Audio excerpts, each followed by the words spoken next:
What's good, my guys? Yo, what's good, y'all? Welcome back, ladies and gentlemen, to the Knicks In podcast. I am your humble and gracious host, Mr. Ham Van Dam, Sire Van Dam, Guru, if you my mans. Don't call The me man, Van Dam. Guru if we not mans. And I am joined once again and possibly forever. Forever and ever and ever. Because I does this. And y'all going to realize it again today. I'm going to remind y'all, because y'all know, I'm going to remind y'all. By the great Sean Harris, as y'all know. Give it up for my guy. Yes, indeed. Welcome back, ladies and gentlemen. This podcast is brought to you once again by the good folks over at the Smooth Family Network. Cha cha cha. You can follow us everywhere at Knicks In #6IX Pod. You can follow me everywhere at Frostman Guru, and Sean will find you. But I'll get it together for next season. But yes, indeed. I'll find you. So we're gonna get into it, but we have humbly dubbed this as the Paincast Part 2. If you guys don't know, Paincast Part 1 last season when we were eliminated from the playoffs by fucking Jimmy Butler in the Miami Heat. That was the Paincast. Mainly just to give y'all a little background, it was a Paincast mainly not because it was real pain. You get what I'm saying? The pain was really because we should have won. What we could have been. What we could have been. That's the pain. Like last season, I deem this season a very successful season, and we'll get into it for sure, because we've been off air for about 4 weeks now. I've had a whole bunch of housing issues. Glad to see your wall back. Walls are important. Shout out to having walls. We had water in the walls. I woke up one morning and I saw this big ass bulge of water in the wall, and I ain't never seen this before. I don't know if y'all know. I grew up in Flatbush in an apartment building. We don't get water in the walls. Not in my apartment building, at least. I've lived there my whole life until I went to college. So this is an entirely new experience for me at 7:30 a.m. in the morning, by the way. Yes. Before the coffee. Had to call the landlord. Shout out to landlord. Shout out to Renton. Hey, shout out to Renton. Hey, shout out to the landlords that fix things. So tight. Of course. At himself. Of course. Not me. Of course. Because it wasn't our fault. It wasn't our fault. And that's always a good thing. Has to come out of pocket. Yeah. Shout out to the landlord. And he did. And he did. For putting it together. Respect. And the only thing that suffered on our end is that while I was so adamant that we were going to be super covering these playoffs, I just could not cover playoffs with you guys looking at a hole in my wall, because we had to obviously get the wall. We had to take the wall, a little bit of the wall out, dry the wall, make sure ain't no mold in here. Like, I ain't doing that. I should have seen the size of the hole in the wall, because I have a whole wall-sized giant one-piece Luffy straw hat that takes up most living room walls. So I would have said that to you. You would have been fine. I would have. But we here now. We good. I would have needed that for sure. But yeah, we are here. We gonna have a good time on this pod. I got Tom. I got Tom. I got Tom. Shout out my wife. She is in Omaha, Nebraska right now. Swag. For a work conference. I'm in the crib with Knight and our two new family members. Oh, and I'm so glad this is the Knicks In pod, because I ain't even tell you what their names are, because I wanted to tell you on air. All right. Ask me what their names are. What are their names? Oh, so in this corner we have Jalen Brunson, right? Wait. Say it again. Jalen Brunson, right? Okay. And his twin brother. Oh God. Josh Hart. Hart, right. I like it. I and, like it. I like it. and these are my guys. You I know, feel you. I feel you. if you Once a ask Nick, me, always a Nick. Once a if, right, if always a right. and we are Knicks fans. Trust and believe we gonna get the content going with them. I'm getting them jerseys. They gotta be locked in with me like Night be in the middle of the Knicks game, losing my fucking mind. I'm See, gonna now you enjoy that. making me feel crazy as a dog owner because I got my husky over there in the other room that would love nothing more than to come in talking to Mike about how he feels, how she feels about watching the games with me. She legit be go, it's like Scooby, white husky. It's crazy. And you know, We got to do it big, yeah. Husky, big and you crazy know, dog, yeah, man. dogs are just hilarious creatures, and my dogs have literally just informed me that they will be the most hilarious creatures ever. They With are it, extremely competitive. They both have a lot of energy. They're puppies, so this is right? what I chose to deal with. And Yeah, I blame yeah. myself. And this is where we are. But I'm a dog individual, so I don't really care. They'll figure Well their then, shit out. then after the show, you could walk me through some of this because this dog kicking my butt. I ain't Nah, gonna lie. you got a husky. Yeah, yeah, yeah. Now this thing One is a thing, wolf. did you It's know no joke. half wolf? Yeah, yeah, it's real. They mean that part. They mean that part. They It's not mean a that. joke, people. And I feel that for real, for real. So, yeah, shout outs to Jalen and Josh, obviously the real Jalen and Josh, and Jalen and Josh Wright. Josh Hart. Right, right, Um, right.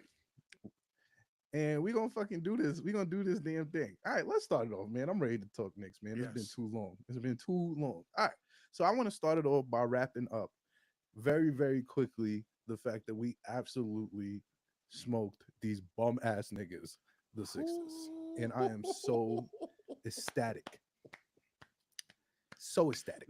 I And I mean, we're want y'all not to going to know that get enough praise for that. We're never going to get the praise we deserve for smacking the Sixers because we didn't have Randall, we and did it. everyone is quick to give the Sixers the pass because Embiid wasn't his full Embiid self while still dropping 50. He's being able to be on the court and contribute Mm-hmm. in any fashion. I mean, y'all saw what OG did in the very last game of the playoffs for us. He came out there and gave what he could. We'll talk about that later.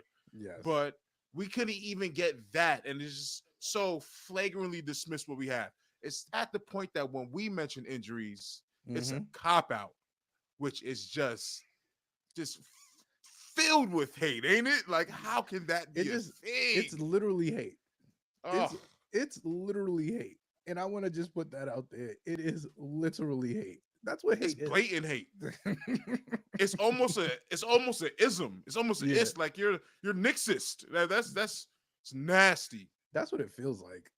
No, that's yeah, that's some That's sort of that's what it feels like. And prejudice.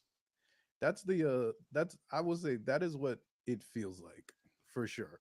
And when you put all this stuff into a vacuum and how we dealt with um the season as a whole, to be honest with you, 50 like wins, come on, second yeah, seed. Come on. What are you talking about? we didn't duck smoke. Nobody. We absolutely took the challenge that was in front of us, We did it, duck smoke. which is so important. I don't even think people really understand how much of a culture builder not ducking smoke and succeeding is. Like, Preach. come on, man. Like, I'm from Brooklyn. I'm sorry. Like, I'm from New York. We don't duck smoke. Preach. We don't duck smoke. That's not what we do. So for the fact that you embodied the city, like we heard, like we said this last pod, we heard from the Milwaukee fan base. We heard from the Cleveland fan base. We heard from the Pacers fan base, and we heard even from the Orlando fan base that they wanted no parts. We even heard from Boston. No parts of Philly. None. They wanted none of that smoke. None of it. And yet, like a madman, Tomas, is that how we say Tomas. it here? Tomas Tomas Thibodeau. Thibodeau With went the to UX. game 82. Yes, with the UX at the end, like he from Louisiana. Thibodeau. Thibodeau. Thibodeau. You feel me? Like, come on, man. This My man is man played every man 82 games. for 82 every games. minute. 82 Game games. 82, to have the opportunity Just a to little play bit, the Sixers just a to be little the bit, second seed. and and out of all respect, as he should, as he should, because We're gonna talk at, about Tibbs later. Also, he wasn't in the rundown, but we're gonna talk about Tibbs later. yeah, Also, we got to. I meant oh to put him in the rundown, but yeah, we yeah, definitely got to talk about the narratives I surrounding got you. the I got you. narratives surrounding your man's. Because as I've told y'all on many occasions, this man is an absolute insane person. Yes, Like absolute insane person, and all he does is live and breathe basketball. The brother don't got no family. The brother don't yes, got no fits. The brother yes. wore his quarter zip, the quarter zip they gave him on day one. He throw that bitch in the washer every night, and that shit good to go in the morning. I'm telling you, I Yo, know this nigga's man's got like insane. $95 million in 3 suits, and Come on, that's son. it. Nigga don't even, yo, they He told that wears the nigga free clothes they that they give told him. they told that nigga Tibbs in 2022, my brother in Christ. No, 2021, my fault. My brother in Christ. We not doing no more suits. That nigga said, bet. I'm wearing the same thing over and over. I don't care All what you day. say. Give me 30 in black. That's what he said. 30 in black, 2X. 30 in black. Give me 30 of the same fit in black, 2X. I I'll respect it. tuck it in. I don't I'll need a tuck. tailor. I'll Yeah, tuck it. we good. We good. I'll adjust as we go. So yes. So So yeah, so no I'm selling because of the like I culture said, maker. I don't really Tom want to even Tibbs. discuss the Sixers for too long because I just want to just we gave it in depth when we was up Yeah, 3-1. We was confident they beat us in game five or some bullshit, yeah, but yeah. in game six we finished the job in Knicks Philly and six. Come on now, we did that. We for the did that. brand, We for the did for the brand, brand. for Oh, the what? brand. Yo, what happy days we were living, huh? Yeah, indeed, indeed. But I think All what the right. people is really here for is for our Knicks versus Pacers recap. I have so many layers to this recap right here, right? So many layers. I want to talk about so many things, All right. right? I want to start it off by saying, wow. Okay. Wow. Okay. Yeah. Wow. I'm going I to think start with, Sixers was more wow, but I'm willing to hear the wow in this one because I I didn't would get say, wow. I would say, wow, in the sense that I, even in my fully irrational confidence, thoroughly expected to beat the 76ers. I had not a doubt in my mind, Agreed. not a Me neither. doubt in my mind Right. that we were going to beat the 76ers because Joel Embiid is a playoff salesman. That is Yeah. what he does. The brother sells playoff wins like he's out here in Texas with a fucking used car dealership. I'm not Yeah. worried about Joel Embiid. I've never been worried about Joel Embiid. Never. As we walk into the second round, though, Right. I want to say I walked into this round aggressively confident, irrationally confident still, but even more so aggressively confident to Yeah. the point where, whether right or wrong, I was looking ahead to the Celtics. I was just about to say that. I was already talking to Boston fans. By game four, I was talking to Boston fans But, already. bro, before game one, I'm not Yeah. even Yeah. gonna Yeah. Yeah. Yeah. bullshit you. Yeah. I was Yeah. like, I was like, y'all go handle them Cavalier niggas. Yeah. Yeah. We'll You see you sure you niggas in got two. that? We'll see you niggas in 2 weeks. I was so confident. Yeah. And I believe that, and I still believe that, like, nothing about this series, as you guys know, we lost, obviously. This is the off season. But there's Knicks in still, eight. to this day, there is nothing in my heart of hearts, in my body, in my soul that tells me that these niggas is better than us. And I'm Nothing. sorry. Nothing. I'm sorry. I'm When sorry. when we lost to the Heat last year, did you walk out of there feeling like, okay, let me rephrase that because yes, I did feel like they're not better than us, but also I felt like, but Jimmy Butler is one of them. He's a Yeah. him. Respect, props to Hmm. him, and all that. This had none of that. It did it though. right? I mean, Yeah, I you're can, correct. I can stretch here and pause and give props to Miles Turner and Mm-hmm. Siakam. I could do that. We always like Siakam. We always give Siakam Yes, props because of Knicks battles we had with him throughout the years.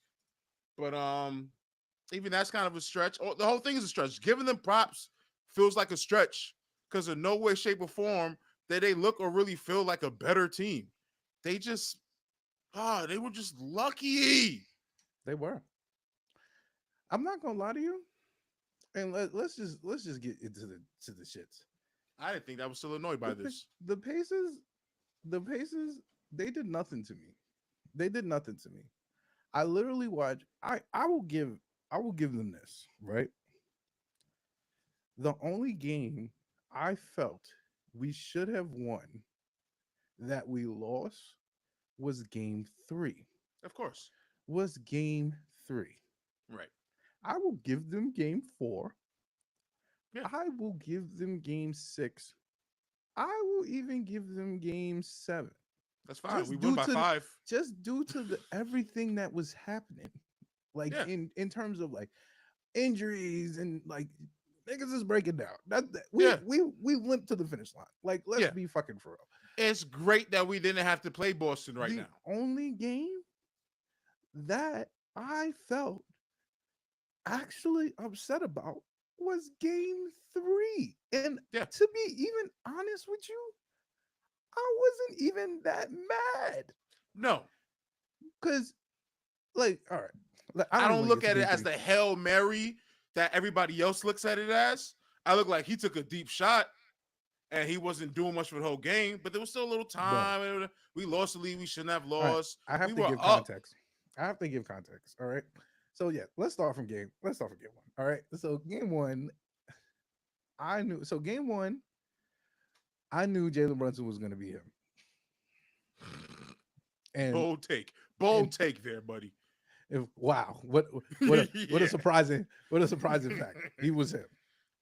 What surprised me a little bit about game 1 was the fact that Tyrese Halliburton, known front runner, Yeah. was not him that No, game at all. not even a little. He then he then decided, because and which is why game 3 is important, because game 1 was so bad for Andrew Nemhard. It was so bad for Andrew Nemhard that I literally begged Rick Carlisle from my living room to take this bum ass nigga off Jalen Brunson. It is literally disrespect. Yeah. It is literally disrespect. I was like, bro, this nigga's hitting everything on this nigga. Like, Yeah. it's one thing if a nigga just hot. You feel me? Like, it's one Right. thing if a nigga just cooking everybody. Nah, But you? you. It wasn't even like, see, like Jalen Brunson. Like I said, I knew Jalen Who? Brunson was going to be him. This was normal Jalen Brunson him. Right. Whatever, like this is what I've grown to be accustomed. But this is in the playoffs now, though. Yeah. This is against. So it's This matters. like, it's like, wait a minute. I'm not gonna lie to y'all. This nigga really not switching this nigga off him, and he really getting burnt. Crazy. It looked That's easy. that's the only thing I took from game 1. I can't give you no other analysis from game 1. It was good games from everybody, from all the Knicks players. But for the love of God, I could not, the whole game I could kept focusing on, yo, does this nigga know that Jalen Brunson is him? Yeah. Does this nigga know that Jalen Brunson is him? Get this Yeah. bum ass nigga off him. Yeah.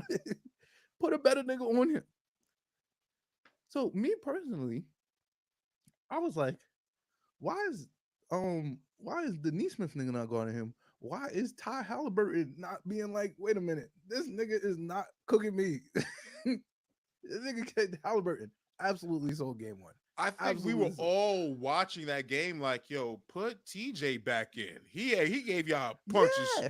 We were at one point we start telling the Pacers how to coach through this, like, yo, y'all can't stop him like this, at least to make it a game. Let's be Put clear. McConnell in and let's do this. Let's be clear.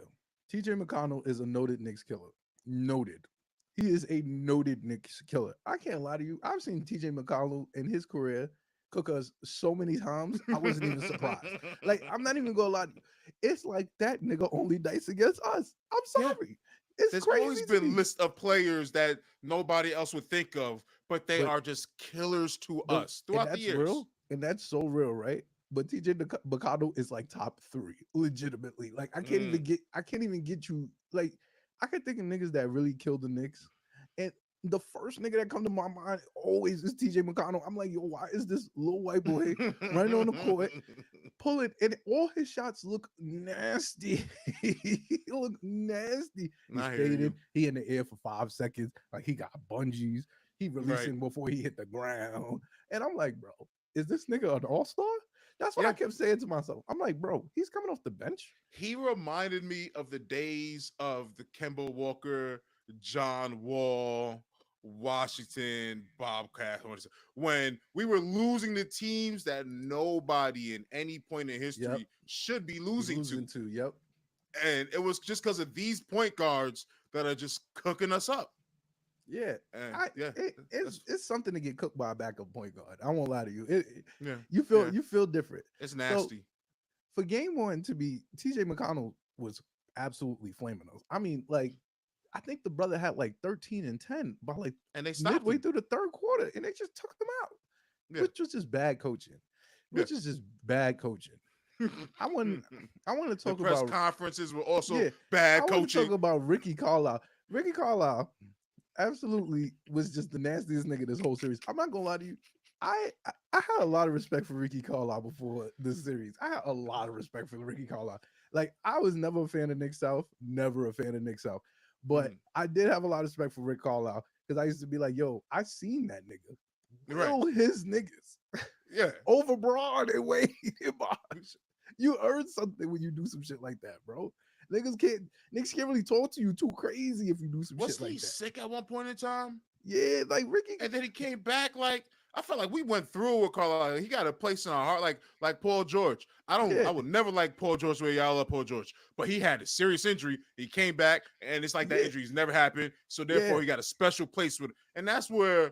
Carlisle That's is what for Ricky me. Carlisle is. So Ricky Carlisle be getting me tight. So right, so we could talk about it, and I want. That's why I don't really want to talk about this game by game. I want to talk about the series as a whole.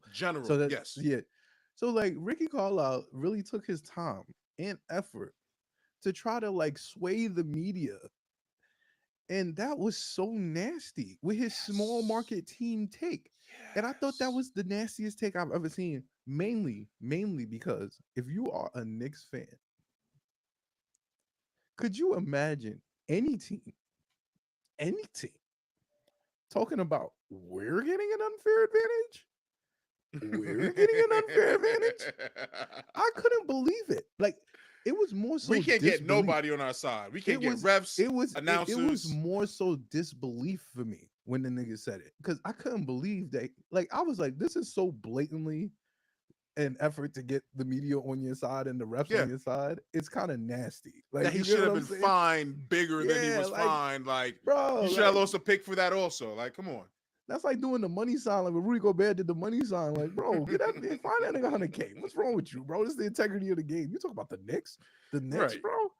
The Knicks. We giving the Knicks favors. We ain't won the chips in '73, Did bro. and then and just like that, the narrative changed. And just like Immediately. and not just like that, because they start running that in the Sixers series. They try to pull the Yep. same narrative, foul calls, discrepancies, and the You stuff but you wasn't know going how in it our works. favor.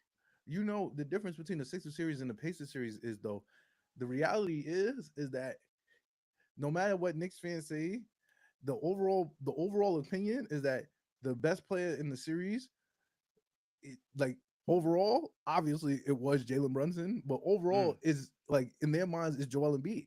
So right, if you beat them, you could play the role as the underdog. right. My whole thing with this Pacers series is that the narrative flipped because it was more so universally recognized that Jalen Brunson was the best player in this series. But Yeah, that's not what the stats say. And I'm not talking about like player stats. I'm talking about media stats. I'm talking right, right, about right. a nigga in Ty Halliburton that is on the Team USA roster. I'm talking about a nigga in Ty Yeah, Halliburton that but prior to yes. 3 games in this series has been absolutely mid since January. Like I'm Yes. talking about like this is so it's like give him Give him his credit. The nigga No, balled. The nigga ball. I'm gonna give Ty Halliburton his credit in the I'm not sense that giving him. in the sense that let me finish. Let me finish.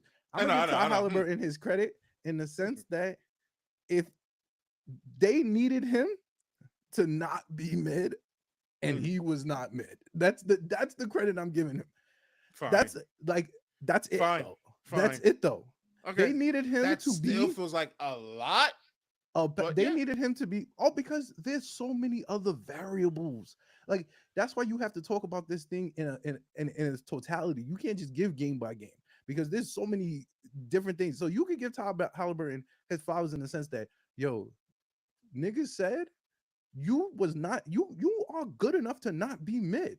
Stop fucking being mid stop being mid, dog. because literally on the other side, there is nobody over there. Like Yeah, there's seven niggas running on 47 and a half minutes a night. Nigga, yeah, all you gotta do is be mediocre. yeah, And we could have got these niggas out in 5. Like the yeah. fact that it went to 7 is a testament to the Indiana Pacers. And I'm calling this podcast the Paincast Part 2, Pain, then Vindication, because absolutely feel vindicated in the fact that these niggas was some absolute bums. Hmm. And they beat an absolutely depleted Knicks team.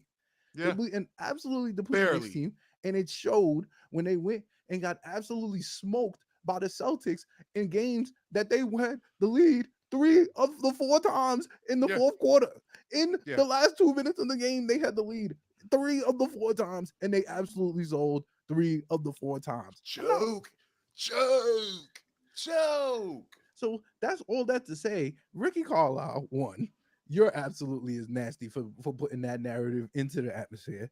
Ty Halliburton, two, you are absolutely a nasty nigga. And I have like a whole section on you. And for real, because I gave you your flowers, let me start on your bum ass. Let me start on your bum ass. Thank you. All right, Ty Thank you. Halliburton. Wait. No. No. Time out. Time out. Time out. No. Because you paused me My on, fault. on Go ahead. Golden or Ty Halliburton. I'm gonna let you go first. I'm gonna let you go And first. yeah. I let me just get a little bit of off, and I'll let you cook, King. All No, right. you cook, please. Ty Halliburton has been a pain in my ass all year. The talks and Mm-hmm. comparisons of him and Jalen Brunson to me were always completely it just didn't make sense. I feel like he had some good games. He was doing all right, but he wasn't making the impact that Brunson made.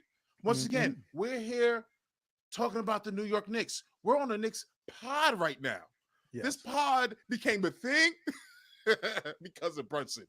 All right. There Yes. was no Knicks pod when we signed Randall. They're doing There this. wasn't. You're The absolutely correct. it wasn't it was because we're real Knick fans and we know the difference. We know when you actually got something, you know? Yes. And we got Brunson and they started looking at it like, oh yeah. I need to document this for my grandchildren. I need the world to know where I stand. I need to be able to look at this in the retirement and go back Mm-hmm. to the old clips and be like, oh yeah, that was a great year winning that chip. Oh yeah, this is when I got into the debate about blah blah blah. Yeah, no, because it's special times because we had a special player. Tyrese Halliburton is tall and lanky, and it's only size that he has over him. That's all it is. He don't got the heart. He don't got the leadership. He don't got Mm-hmm. no tenacity. He don't got no grit. He would if he was a Knick, Tibbs would have benched him, and then we would be on here talking about he's not getting minutes, and then the rebuttal will be, well, when we give him minutes, he won't do nothing with it. And This we is don't correct. got time for you to be goofing off and playing around and just front running. He got a squad. We witnessed one of the best offenses in NBA history. We did. And that They're and you ranked can't like top 5, and top you 6 all time. and you can't take that away from them. You can't. The matchups they have on offense is a problem for all teams because damn near everybody can let it fly. This is true. When damn near everybody can let it fly, that spreads and everybody's young enough to be athletic enough and fast enough. They got this is one of those teams that the first person you think of is D'Antoni. Yep. The way this team is built. I agree. I was saying that shit earlier. I was You saying feel that me? shit.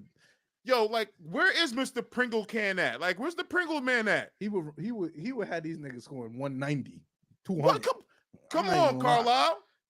He laid the blueprint out on how to get this done, and I don't even think they didn't maximize their talent, and that may be on Carlisle, but that's on Halliburton because he ain't the man. He's not a him.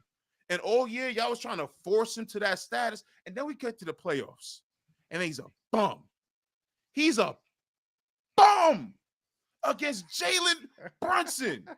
Jalen Brunson, is Jalen Brunson not the smallest guy that was in the playoffs this year? He was. He probably is. It's probably him and Deuce, who was also cooking. Mhm. Like, come on, man. That choke hoodie, that when Josh Hart went to Reggie Miller and said, the crowd is saying fuck you, you know. They talking to you, you know. That was like a genuine, real moment made by the vibes and the energy and the game and the, you feel me? That's a natural moment. Halliburton hid was a I'm gonna tap out because you could cover the rest. All right, I'm here for it. All right, we can start on this bum ass nigga first of all. So Oh, your man Ty Halliburton, right? I'm done with this nigga. oh, So let's get over the fact that one, like I said, game one, oh. mediocre. Game two, good but an L. Game three, good but a good and a win. Yeah, but barely a win.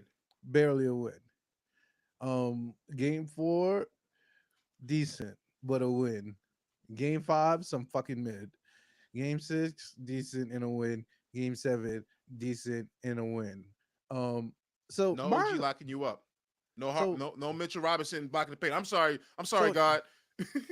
yeah, so it's crazy. I'm not gonna lie to you. That's what I'm saying. So what I'm looking at here is that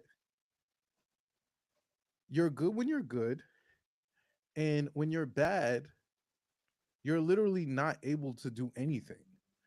My whole scouting report on Halliburton, from what I watched, like this is the first time I really watched Halliburton up close, like for a consistent amount of time. Obviously, he's playing the Yeah, Knicks, straight through for 2 weeks. Yeah, and it's the same thing. It's the same way I feel about how like when I watch Giannis play, I watch people. So I watch people play, and I'm like, all right, you. They say you him. Why are you him? And yeah. what could make you not him? And I just feel like there's so many things that make Halliburton not him. Like, all It's right, all thing one, intangibles. It's thing one, all thing one. intangibles. The brother could pass, right? The brother Yeah. could pass, but he's like he's like Rondo to the extreme, if that makes sense. Like he don't got the eyes that Rondo had. But you remember when niggas was like, yo, Rondo, bro, if you go to the paint and you got the lay it. This nigga is scared in the paint. I'm sorry. I seen this nigga. Like, these are things that I knew we were losing off of just being tired. Like, You're I right. can look at it clearly now. Obviously, we out the playoffs. Is Dallas versus Boston in the finals. Fuck it. Right. But I could tell all the like when they were scoring, like, let's be clear, game seven was a fucking anomaly. I'm sorry. I didn't think them niggas was gonna continue to be that hot. And they was. Yeah. Congratulations.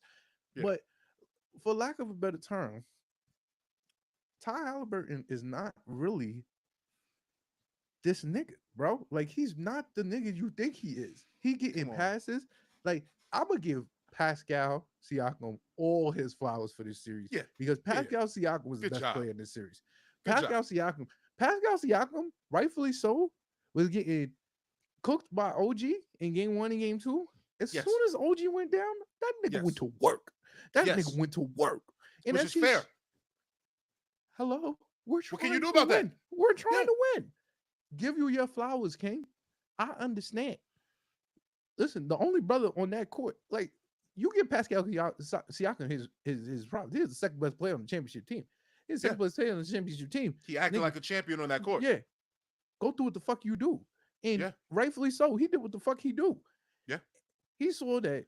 He saw there's probably two niggas on the entire Knicks team that could go ahead and it's fucking OG and Julius, and none of them niggas was there.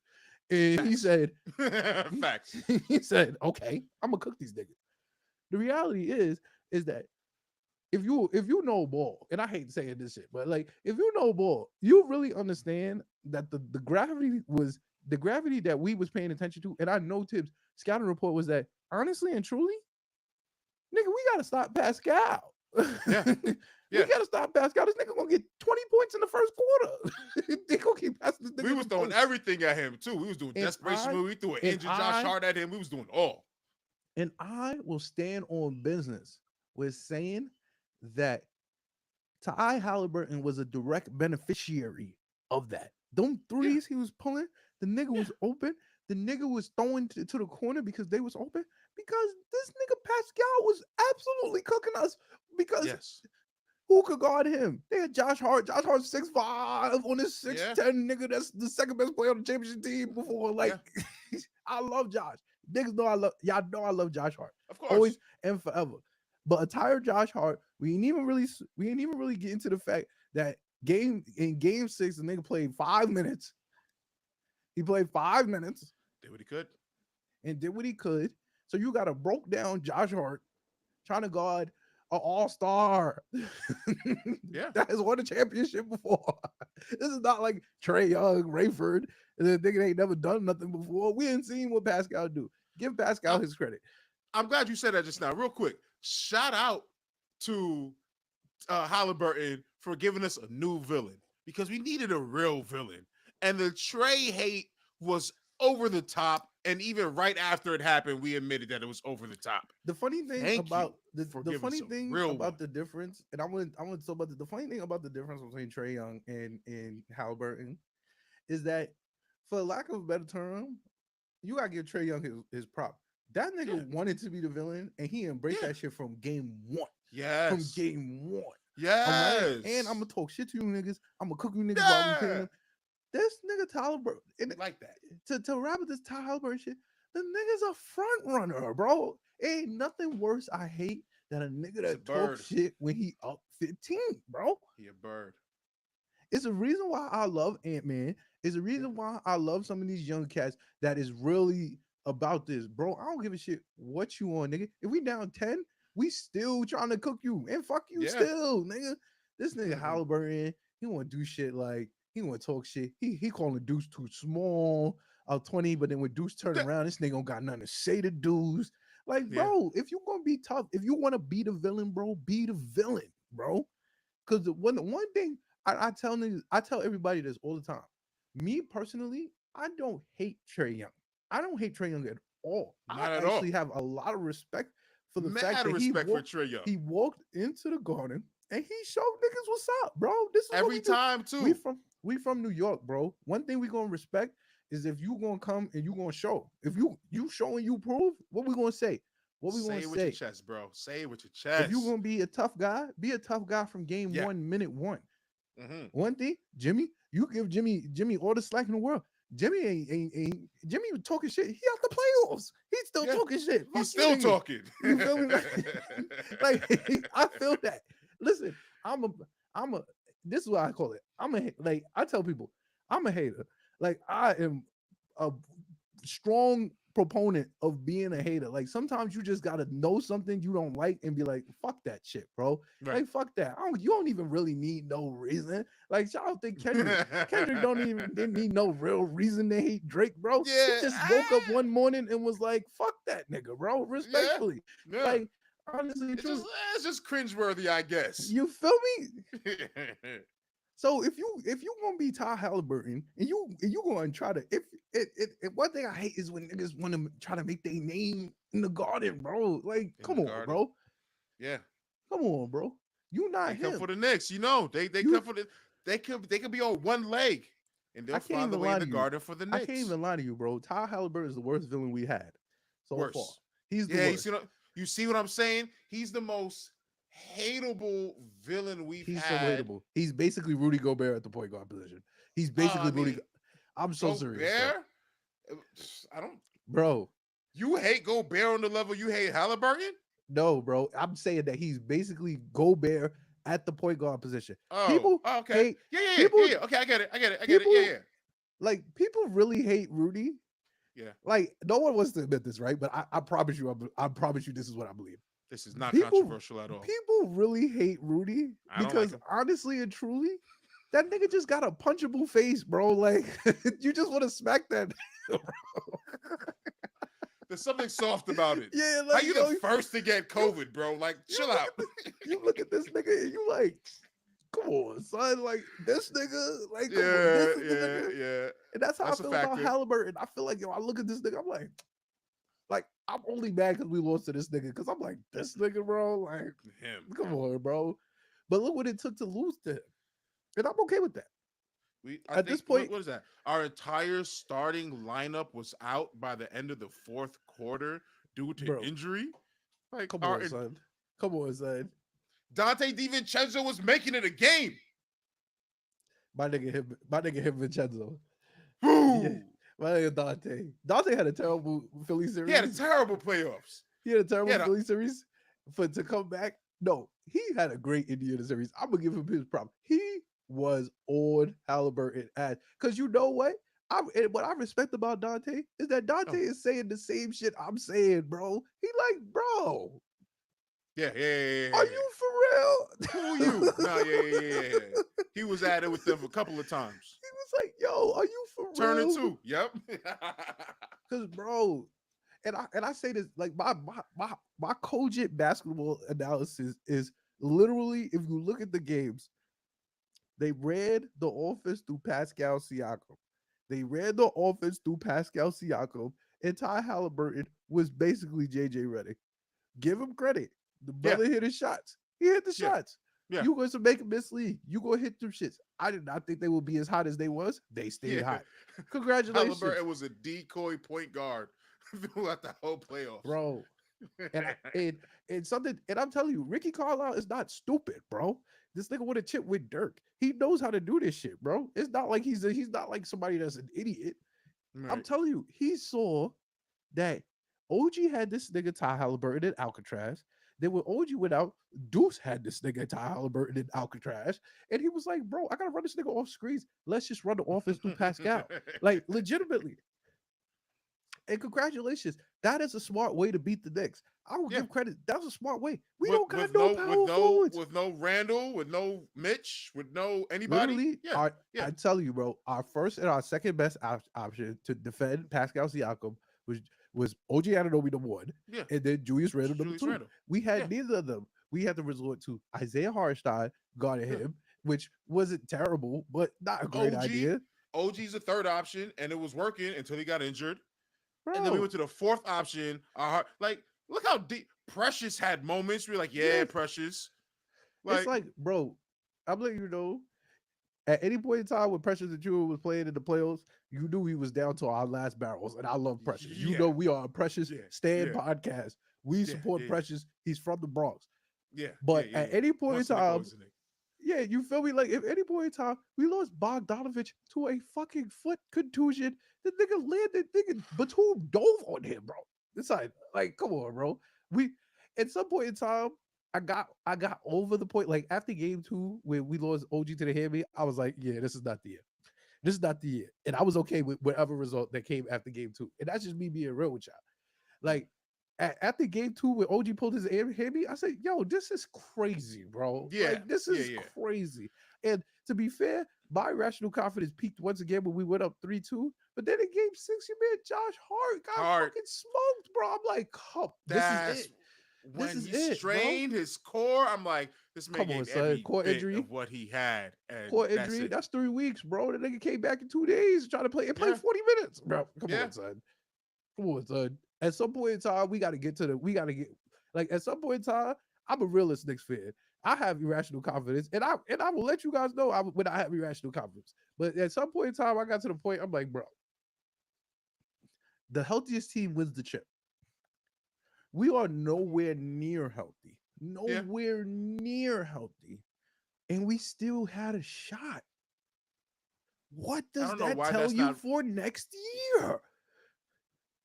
Are We we will, the smartest people in the world to put those bro, two things together? bro. Because apparently on TV, it's not mathing. They're not putting those things together.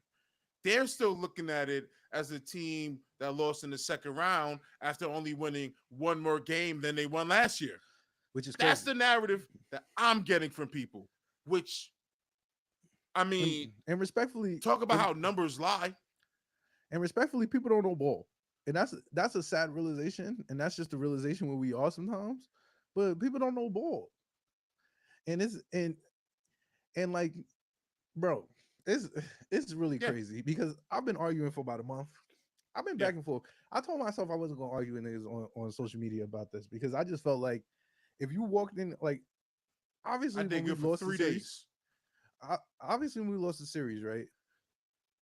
You saw your Knicks. You if you ever went to pull out some Knicks for clicks at that point in time, go Mhm. to where you lost the series 3 days, 2 to 3 days after. I promise you, I ain't listen to no sports talk radio. I ain't listen to no sports TV for a week Right, straight because I wasn't trying to hear that shit. Because y'all not right. about to tell me what I What I like. what I know. Like I apply this shit. I apply this shit to the January Knicks, right? What did I tell y'all last episode about the January Knicks? Can I actively justify making any changes to the roster when I know what I saw Right. with my eyes? Like, Hmm. I'm an eye test guy, I'm a Yeah. stats guy, I'm an analytics guy. I get that stuff. But when you see stuff with your eyes, like I I, was there. Like I you feel like can't I tell caught a me, glimpse of Bigfoot. Like, yeah, did I see that just now? Did like you I seen it saw. too? Yeah, I seen it. I'm a believer now. Yes. So even when it applies to this, I saw with my eyes Yeah. that we walked into a field of 16, a field of 20. Well, we'll give the play in, whatever. A field of 20, but ultimately a field of 16 as maybe the 15th or 16th healthiest team Hmm. in the entire playoffs. Yeah. And I saw us take out Yeah. reigning MVP Yeah. because his dumbass wanted to decide to do an alley oop in game one to assert his dominance because Mitchell Robinson was absolutely fucking cooking him. He was sunning him. He Yeah. was sunning him out there. He made it. He made it a long day. And And we and went to yeah, seven with the first or second healthiest team in the playoffs. yeah. So if As I, as easily the unhealthiest team yes, in maybe the last and if we 5 years, talk 10 about, years in the playoffs. and if we're talking about final eight, we were eight of eight Yeah. as the healthiest team in the final eight. And if we would have made it to the final four, we would have been 4-4.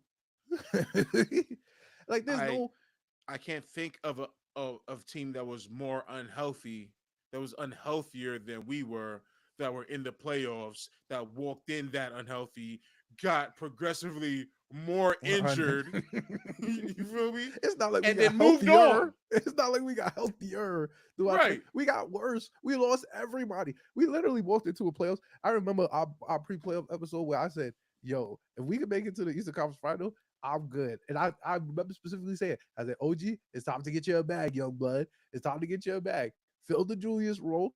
And to give my brother some credit, when that hammy was gone, yo, that man looked good. Yeah. He had 28. We didn't even He talk looked about the fact so that we expensive. lost. The fact that we didn't even talk about the fact that we lost Jalen Brunson for 2 quarters. We lost Jalen Brunson for 2 quarters in game two. Yep. In 2 quarters in game two. And OG Ananobi, before his shit went Yes. left, He went in. was carrying niggas. He had 28. I was like, oh no. This nigga about to be worth 200 million. Yeah. I was getting nervous. I was like, oh, I whoa, was getting wait, so nervous. whoa, I was like, wait, yo, this whoa. nigga is playing himself out of the range. Just chill out. Playing out of the range. Yo, we got it. All right, we gonna have to get to the next part, which is gonna be talking about them on and they future stuff as well. Yes. But Here, and we could wrap up this Indiana we conversation gave with, them way too much talk. It was a yes, nasty series it was a that nasty they series. won, We that they lost. shouldn't have won. We The lost. better team lost. We were injured. They looked bad winning. We look bright for the future.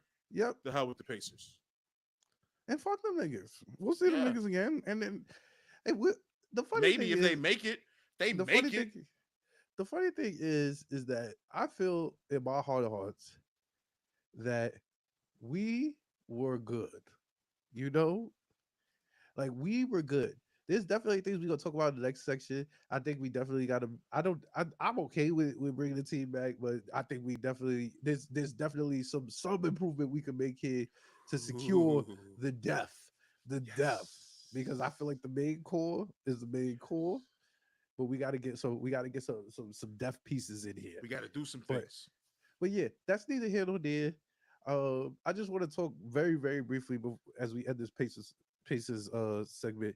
Do you feel vindication that these motherfuckers got swept by the Celtics, or is it just a case of the Celtics just being significantly better in general? Oh, I'm glad you asked me that. All right, listen. All right, sorry, y'all. I already hit y'all with the anime One Piece thing a second ago. I'm an anime guy. And during my reflection of the season, I was like, how can I best describe this season? And I don't know if you ever watched Dragon Ball Z, Yes, but correct. it's a I all have. right. Well, then thank you because this is going to make sense to you. This reminded me of Teen Gohan. All right. Now, the illest character that Toriyama, R.I.P. the GOAT, uh, gave us. Teen Gohan, just to let you know real quick, I'll speed it up. A monster came to town. His name is Cell. He's going to destroy the world, but he's the illest, and he got a little, a little swag, a little bravado. He was like, "Yo, Yeah, see me if you want to do something about it." So he sets up the Cell games tournament. You beat me, the Earth lives. You lose, everyone dies. Boom, that's it. Everybody dips off. They go train for a week. Special secret training, time schedule training, all of this stuff. They yeah, come back.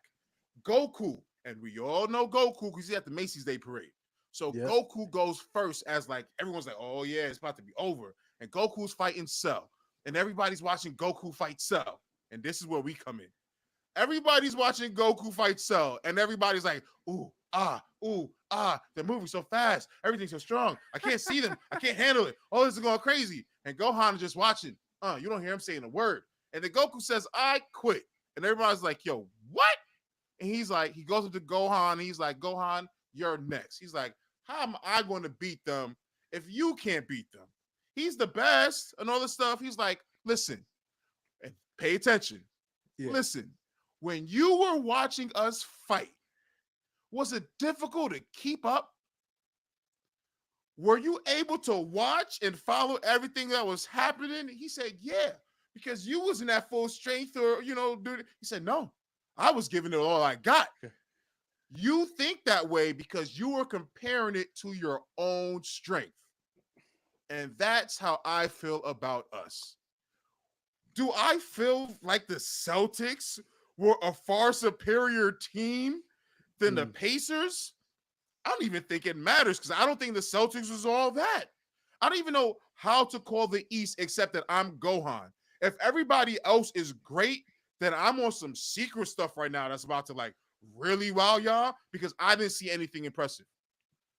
I don't really feel vindicated that the Pacers got swept. They should have never been there.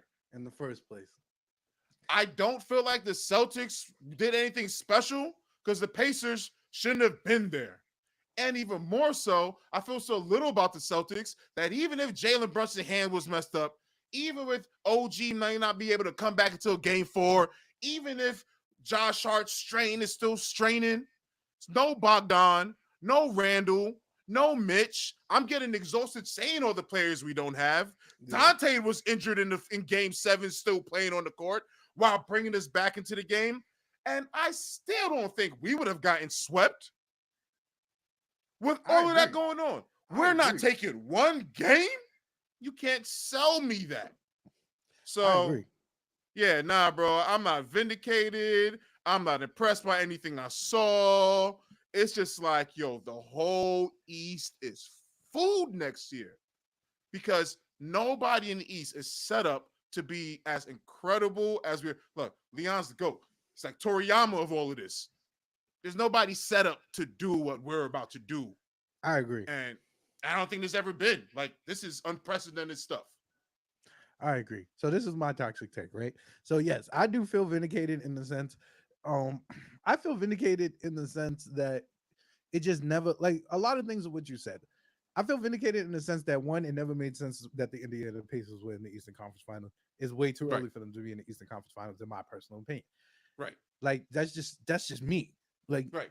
if there was ever a lucky way to get to the Eastern Conference Finals, the fucking Pacers figured it out. It's Yeah, the same way Rayford Young got I his was just about to ass say it. to the Eastern Conference Finals and to be fair, even Trey Say Young it. got two.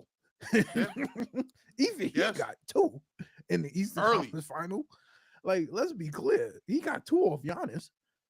So the Pacers and they were too young and they were too early, and it's shown that the Atlanta Hawks were way too early and they Right. were way too overconfident in what they had. I think the Pacers making the Eastern Conference Finals is going to backfire on them legitimately because I think you have to pay Pascal. That's smart. I think anything Have after to. paying Pascal makes no sense. None Right. whatsoever. Because if they showed you in the Eastern Conference Finals, you need you need more Pascals You need a level players. lot. You need more Pascal level players to beat healthy teams in the final in the Eastern Conference Finals. The fucking Boston Celtics was healthy. Yeah, they were the number one seed, but nobody fucking scared of Boston. Like, I'm No. sorry, nobody's scared of Boston. Like, But people are scared of Boston. no. And Gohan. the Gohan. funny shit is, People are scared of Boston. no, I We're just agree. not scared of Boston. No, I agree that there are people afraid of Boston. I'm not saying Yeah. like there was a point in time, like I was looking at the Cavs and I was like, this is kind of a good matchup for Boston. Mm-hmm. Mm-hmm. Mm-hmm. It's like They diet got bigs. Knicks. They got bigs. They got bigs.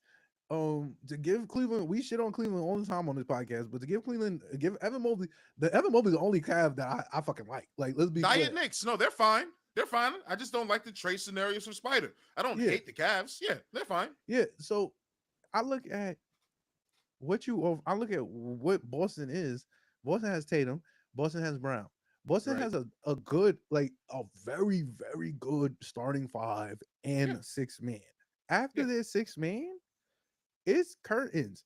And honestly and truly, the way to beat Boston, and we'll talk about this later in the previews for the finals, but like the way to beat Boston is to just let these dumbass niggas take bad shots all the whole game, bro. Like they literally can beat themselves. Like They Boston is like in theory, they should never lose. Like in theory, they should never lose. You have six facts. players, and I promise you, if they was coached by like Tibbs or something, and Yeah. they knew they was only playing 6 to 7 players, them Yeah. niggas would be on fire.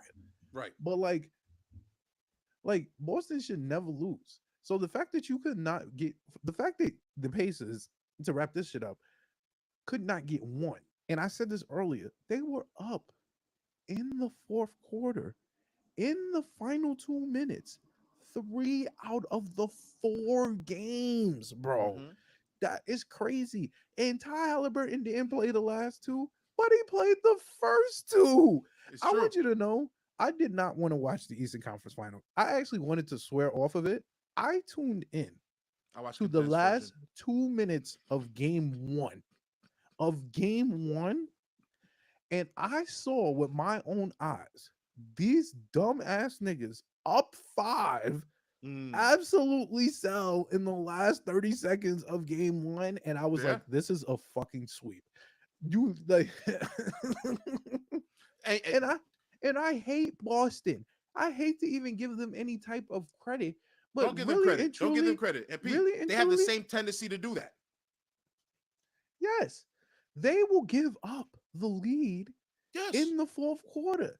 The problem, and Yes. that's I'm trying to save Yes. this for later. I'm trying to I save this know for you later. are. And I'm I trying know to save this for it's later. to me. I But it's know. like, bro, like this, like you said, my vindication comes from the fact, like, and I think I know we're on the same page. My vindication comes from the fact that I know without a shadow of a doubt, Mm-hmm.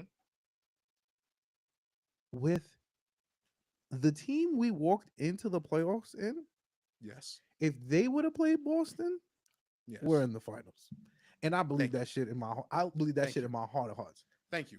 because And the way that's still Mr. Randall. That's still Miss. yes, and I be Yes. Yes. like now in the finals.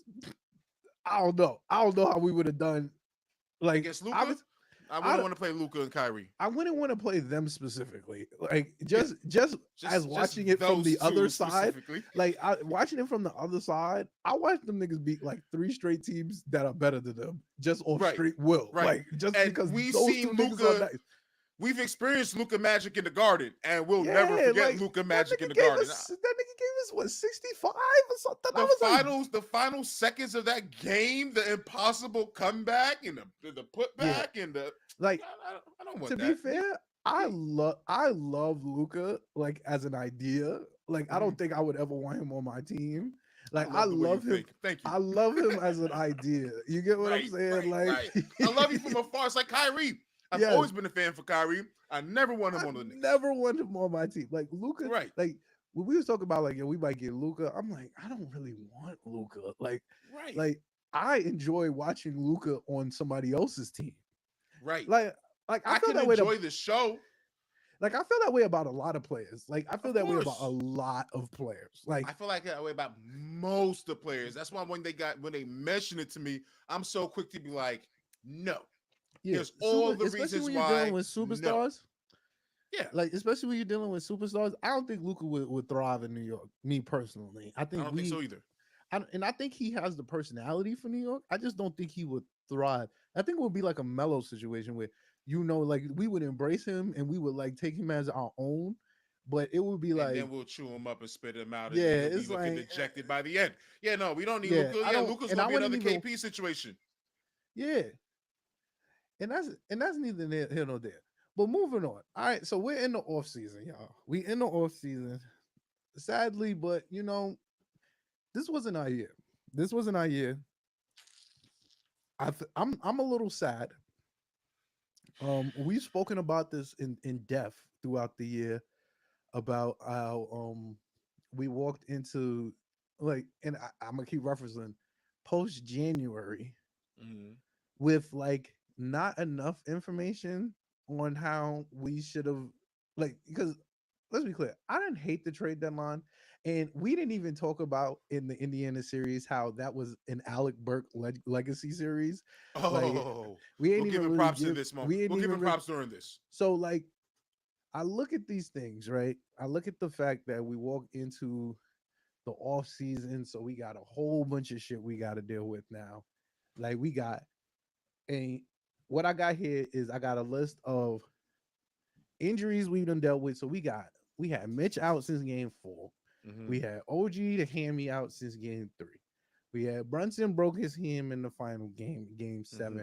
He didn't even play the second half mostly. He played 6 minutes in the second half. Nigga broke his hand on fucking Ty Halliburton's fucking knee.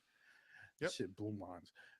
Bogey's been out with the foot contusion we spoke about. And Mm-hmm. Randall's been out since January. So we looking at these injuries. We looking at the fact that Leon Rose is him.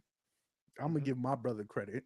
The Mm-hmm. brother has been absolutely sensational in the front office. So good. He's gonna get extended.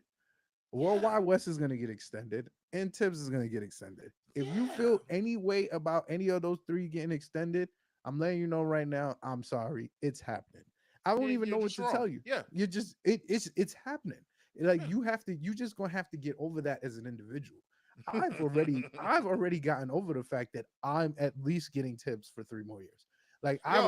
I've already gotten over that fact that Tibbs is walking into the office and he's getting a 3 to 4 year extension worth Yeah. $10 million a year. That is on the table. I'm not gonna lie to you. You can't do what he did this year and last year for you can't go to the playoffs three out of the 4 years of your contract and not get market value.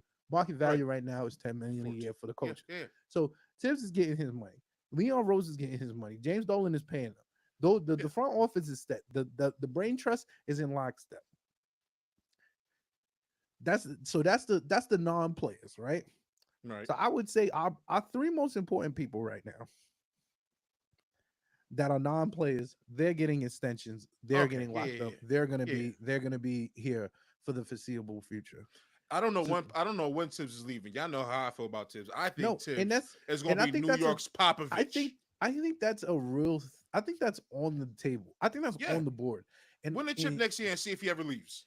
yeah, I think it's on the board. I think if we get to the Eastern Conference Finals, like the problem. So the thing with Tibbs, right? And I think that we have to, like, me personally. Y'all know how I feel about Tibbs. He's an insane person. I'm gonna keep saying this. He's a maniac. The brother, he do stuff that don't make sense to me. And then sometimes the shit work, and I be like, whatever. Like I can't do nothing about it. But I love the guy. but in it at its core, I've come to terms with the fact that I may actually like Tibbs because Tibbs is an individual that you really look at and you like, yo, the game is the game. This brother believes his shit works. And he has undying belief. Like it's a difference when you have like when you believe in your shit, but when you're willing to die on your sword, nigga, like bro, like me personally, I hold the level of respect for that because I am a person, one, who embraces conflict, and Right. two, has a level of stubbornness that if I'm right, you would have to convince me that I'm wrong Good for me luck. to change for me to change my opinion. And Facts. good fucking luck. Yeah. Because I have done the research. Like when I give opinions, I do research. So I have to think Preach. about this shit. You feel me? Like I'm pulling things I'm not just up. I'm giving you facts. Yeah. yeah. So for you to like someone would have to tell me, nah, Tibbs actually is not insane. The brother is on medication, so he take care of his shit. For me to be like, yo, Tibbs is not insane. Other than that, I know this brother's insane. You don't got to tell me nothing. So Tibbs is yeah. a legend. So as Tibbs we is a look at rock star of coaching by not being fun. Like, bro, yo, think about how crazy that is. The brother don't really do nothing. He don't really do nothing but coach and go home coach. and go to Italian restaurants. I found out that Yeah. that nigga. I found out recently that he's like a hot ticket at the Italian spots because the brother be eating. That's his favorite type of food.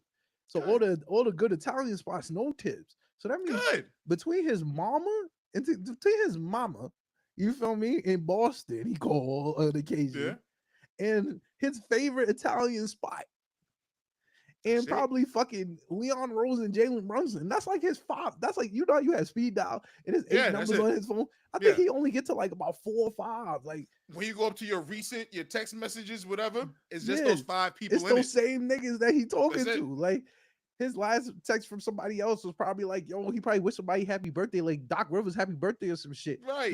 three months He ago." just keep Derrick Rose and Taj Gibson number in there Yeah, just in also. case. And you And imagine like, that's just yo, it. Taj, did you pull up to New York? Yo, Yo, if the rules would have allowed it, yo, Taj they would have say, stepped in yo, Indiana. I'm not gonna lie. I was on Twitter. Somebody said, "Yo, they say, yo, Tibbs don't got no kids. The only niggas in his will is D Rose, Taj Gibson, and Luau Deng."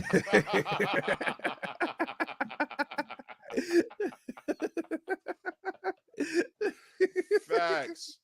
Yo, Tibbs is a classic traditional man. He's not going to have kids without getting a ring first. Yeah, I feel that. I feel that. Respect the I man. feel it. Listen, and that's what I'm saying. It's gonna be hard to get Tibbs out of New York. I'll come to terms with that. You, Thank you. Thank it's you. gonna be Thank hard you. to be because he's New York, like he's New He's York, so New York. and it's bad. Like you get what I'm He's a saying. Like train conductor. He's the bus when you driver. look at things, so like He's me, the right? I'm a little architect. toxic. I'm a little toxic. I'm super New York. I Right. love being from New York. I love the Yes. fact that I'm super New York. When I Yes. see super New Yorkness in other niggas though, Yes. I be like, Ooh.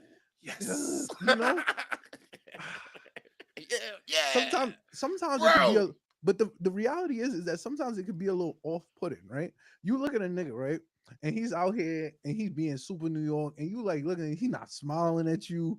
He's like, Right. Right. yo, Right. Right. Right. like you like, yo, bro, yo, chill out, bro. Like smile a Yo. little. But Yeah. We what good. I failed to realize and what other people fail to realize is that Tibbs just don't give a shit, bro.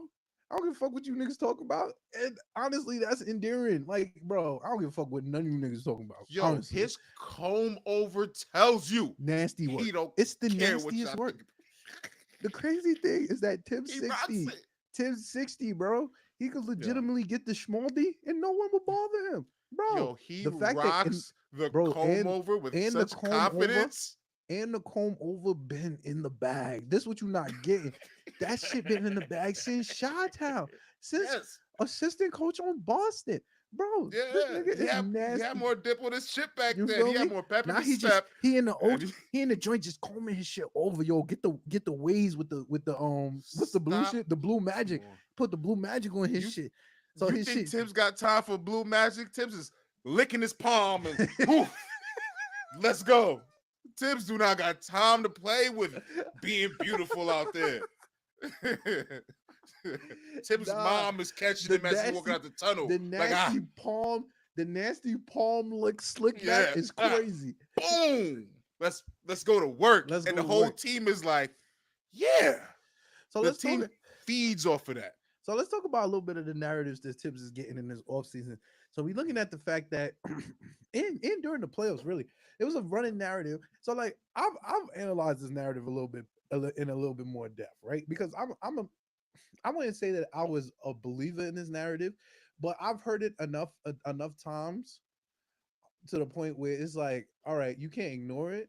But the fact that Tibbs runs his players into the ground, right? Right. This has always been a narrative since he was in Chicago. It's been yo Tibbs run his players into the ground. He's Right. not doing this and he's doing he's not trusting his bench. He don't trust his bench. This and the third. How do we feel Right. about that? How do we feel about that after we watch this season? Because me Exactly. personally, Yeah, go ahead. and I'll start off. Me personally, I don't think it's absolute bullshit, but I do think that it's way more nuanced than people will give it on. Like obviously, very surface level conversations. If you're gonna go to ESPN, if you're gonna go to FS1, you're gonna get surface Right. level conversations about how Tibbs is out here. He's not doing what he had to do. He's he gonna push his the players he like to their limits. He not gonna trust his bench. This, that, and the third. They a lot of people felt vindicated in the fact that Alec Burks had a legacy series, and he Yeah, did, he did. and he was sitting on the bench for a month.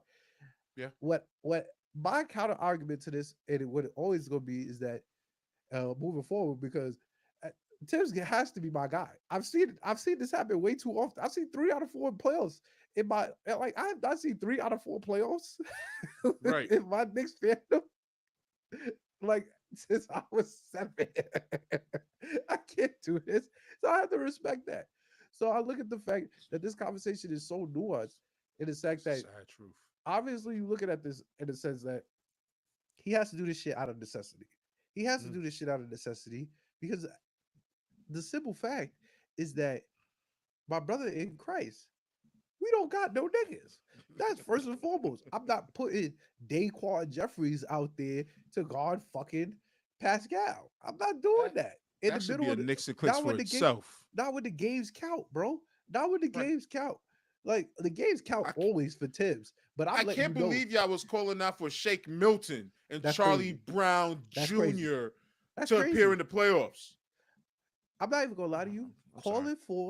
Call it for Shake Milton. Like Shake Milton, I get a little bit, but not a lot because at the same time, y'all know y'all coach. Like, do y'all like that's the part that's fucking with me. Like, that's the part that's fucking with me, right? Mm-hmm. Like, y'all sit here and y'all watch me scream, scream, scream, scream, scream, scream. Yo, Tibbs, what are you doing, my guy? Why are Right. we getting a Sims Mitch front court like in the middle of January, bro? Like, I don't want to see that. Like, we Right. know this nigga is nuts, bro. Like, we know this nigga is a different nigga. So why? Because Why would you think? And let's be clear. you're Not to not cut you touching off. Tibbs court till you're ready. Like that's the point. And not just ready. Tibbs ready. This is Tibbs ready. like, dude, like, bro. Oh man, Palm slick back approved. like you're not touching the court until you straight up super French kiss your palm and Yeah. put your shit on the and put your shit in the slick You back, got bro. waves in there. You better do it Metaphorically, with your sweat and hard work. metaphorically and lyrically, bro. I mean, metaphorically and literally, bro. Like, bro, like that's what I would. That's the part that was fucking me up. Is that Yeah. we know Tibbs. We know what Tibbs do. We know how Tibbs operate. I felt like once we was all content with the fact that this is Tibbs' team and this is how Tibbs operate, I felt like we was okay with it. See, the thing is with me, with friends and people who you fuck with and people who you work with, I subscribe to a theory. I believe that Mm. your friend is not really your friend unless they 100% accept you for the individual that you are. not Fair. 99%, 98%, 100%. And I feel like if y'all, as a fan base, have collectively decided to 100% fuck with Tibbs, y'all have to be okay with these things. Like, say he's not putting fucking Charlie Brown Jr. in a playoff game. When has Tibbs ever shown you? But they're not okay with Tibbs. These people know better. They just don't know better. They're too hard headed to realize when they've been proven wrong by reality. I don't know how they've made it to adulthood, but they literally think we could fire Tibbs tomorrow and just be a better team. Let's And they just be do real. not have a coach in mind to replace him.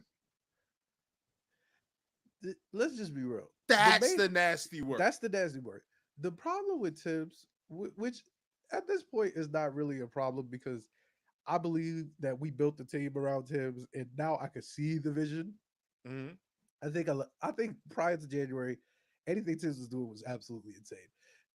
Post January, I kind of see the vision because it's been clear to me that they build it around Jalen Brunson and Tom Thibodeau. Like Right. legitimately, I'm gonna bring Jalen Brunson is the only person that is allowed to not play defense at a high level. And Julius Randle. And And Julius Julius Randle. Randle. And Yeah, Julius Randle, for I lack keep of a trying to better play my man Julius Randle, but yes, and and Julius I'm Randle. I'm gonna say it, and All right. Julius Randle, for lack of a better term, because Okay. at the very least, I think we talk about contracts and stuff. I think the best thing that happened to Julius Randle and Julius Randle's family Mm-hmm. is that he got injured because at the very least, in Yes. my mind at least, and I don't speak for all Knicks fans because one, we're not a monolith, and two, a lot of y'all niggas don't make no fucking sense. So I Right. speak for myself as a Knicks fan, but y'all know I've been critical of Julius on this podcast for 2 years.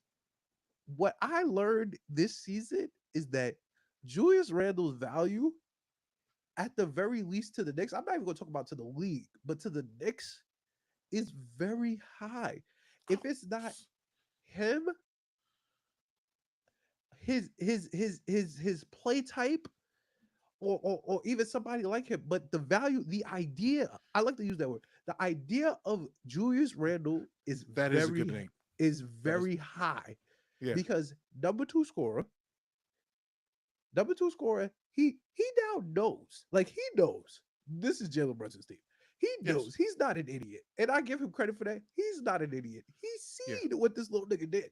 He's Mm-hmm. like, yeah, this is his team. So if you're looking at a Julius Randle, I'm not banking on this, but I gotta believe for at the very least he understands that a motivated Julius Randle. We looking at an all-star, three-time all-star, two-time all NBA player, Julius Randle. If you got a three-time all-star, two-time all NBA player, in theory, like even if One time MIP, I throw that one in time, there because he got that here. yes, most improved player, Here. you're telling me added that to second team all NBA, Jalen Brunson, who is clearly the best player on the team, is not pushing us to at minimum an Eastern Conference final, at maximum game 7 of a fucking NBA finals. Like that's where I got it at right now. Julius Randle's family should be very pleased. Julius Randle's and his family should walk into negotiations Yeah. with the understanding that my value here is much more valuable than where I am anywhere else. So Right. I want to be here Right. because at the very least, because we'll transition into the contract aspect of it. At the very least, Julius Randle, who is extension eligible, Mm-hmm. if I'm him, and to be clear, like he absolutely deserves the money. Yeah, of course. Like he absolutely deserves the money. He's owed money. Yeah, because he took the what's the name? Like he He took took a the very friendly contract. he did. And he A did. very friendly contract. Left millions of dollars on the table. And then the way he re-signed with us, him doing that the way that he did, saved us a whole bunch more money down the road. Yeah. I was reading something somewhere. It was like close to $80 million by moving the way that he did. What? You cannot, and this has been you heard me say this a million times. You cannot get the idea of Julius Randle I for the agree. price we pay for Julius Randle. I agree. Nobody in the league. There's nobody in the league. I agree. I don't know. There's nobody in the league. So every trade that is involved with Julius Randle from my position is stupid. So I may have just skipped further down the road and was talking about that might be down the road or something, whatever. But I'm gonna just throw that out there. If you have a trade idea and to make that trade work, you need Julius Randle when there's nobody in the league, dollar for dollar, that you could get to match that. Understand you're overpaying, and therefore it's stupid. It's like throwing Deuce McBride into a trade right now. And we didn't mention him at all. And boy, oh boy, did I love my Deuce minutes. But that's like throwing As you Deuce should. McBride in there like he's Jericho Sims. Like you could treat him like a throw-in just because he makes $3 million. Like, no, bro. He has outplayed that contract 5-6 times over already. He's damn near untouchable. The only way I can see get rid of him is for Bridges. And that is like us really sweetening the pot to trade him along with other stuff for Bridges. Other than that, for nobody. Yo, please put respect to my man Julius Randle's name. As they should. All right. Yeah. Back to you, bro. Yeah. So we looking at the fact that Julius Randle. Your camera off? My bad. Your camera off? Okay. Yeah, I think my camera's off, but we still good. I think we looking at the fact that Julius Randle is extension eligible. We looking at the fact that Brunson, which we should talk about. Yeah. They are telling me, this is what they telling me, all right? They are telling me, I don't know if I believe this, right? I just believe this. Honestly and truly, I just don't know if I believe this. And I'm gonna keep saying this. Like, right. What are y'all telling me about? Welcome back. Thank you for having me back. You know? Yes, welcome back. But all right, I don't know if I believe this shit. But and I'm gonna keep saying this. I because it's so unbelievable. It's so unbelievable. I'm gonna start by prefacing this by saying I am of the belief that Jalen Brunson can get whatever he wants. Facts. From us, like, and I've said this in this conversation. So the reports are out there is that obviously Jalen Brunson is going to he's extension eligible. He's extension eligible just for making second team All NBA to make $270 million over a course of 5 years if he decides to wait until next year. Free agency, max out from there. With under the guys, I'll say under the guys that we will pay him what he's due. Yeah. And as I've said on multiple occasions, Jalen Brunson can get whatever he wants, in my personal opinion. That's just me personally. I don't know how y'all feel about that, but that's just me personally. I've seen enough. I saw enough game 3, October of 2022. I was like, yeah, this motherfucker's gonna get whatever he wants. We ain't have a point guard since Walt Clyde Frazier. We ain't had a point guard since Stephon Marbury. Like, if we had a point guard like this since Walt Clyde Frazier, we had a decent point guard since Stephon Marbury. So it's like, bro, you can get whatever you want. Like, what is this conversation? I think that the conversation is more, what are we paying these other niggas to get ready for the Jalen Brunson contract that he wants? Right. But reports are saying that Jalen Brunson is willing to take significantly less money. Yes. In order to keep the team together. Now, I'm gonna let you go first. What are your thoughts on this? And then I'm gonna give my thoughts. On Jalen Brunson taking significantly less money. All right. These are my thoughts on the whole thing you just said, right? Yes. One, I don't buy it. I don't believe anything the media says early. I don't know the last time I thought the media was right on anything they came out early and gave us. Yes. So for them to have the inside scoop on Brunson's extension already to the key of what, almost 10, 15, 20 million less than what Supermax players is getting out there. Yes. I feel like this is one of the divisive media tactics to get us riled up, Knicks for clicks, Yes. get us so I don't believe the numbers they're coming with. I'm not saying it's not possible. Yes. There's a difference. I don't believe their stories, but I do believe in Brunson's intentions. And I believe Julius Randle's come with the same intentions. I Yes. believe Josh Hart re-signed with those same Intentions. intentions. Okay. I feel like Dante with the mid-level exception. I feel like Leon Rose putting Brunson and Mitchell Robinson on descending contracts. I think having contracts we could just move right now. I feel like all of this is with intelligent design. Mm-hmm. Everything that's going on.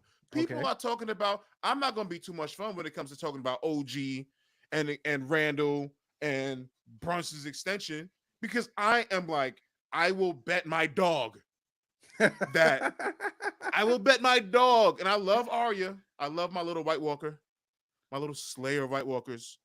And I will bet her that Leon Rose has all the numbers since August. Yeah. He He already knew knows what time. He already knew what time it was. he didn't care about giving up the second round pick for tampering to get Brunson here for this Yeah. thing here.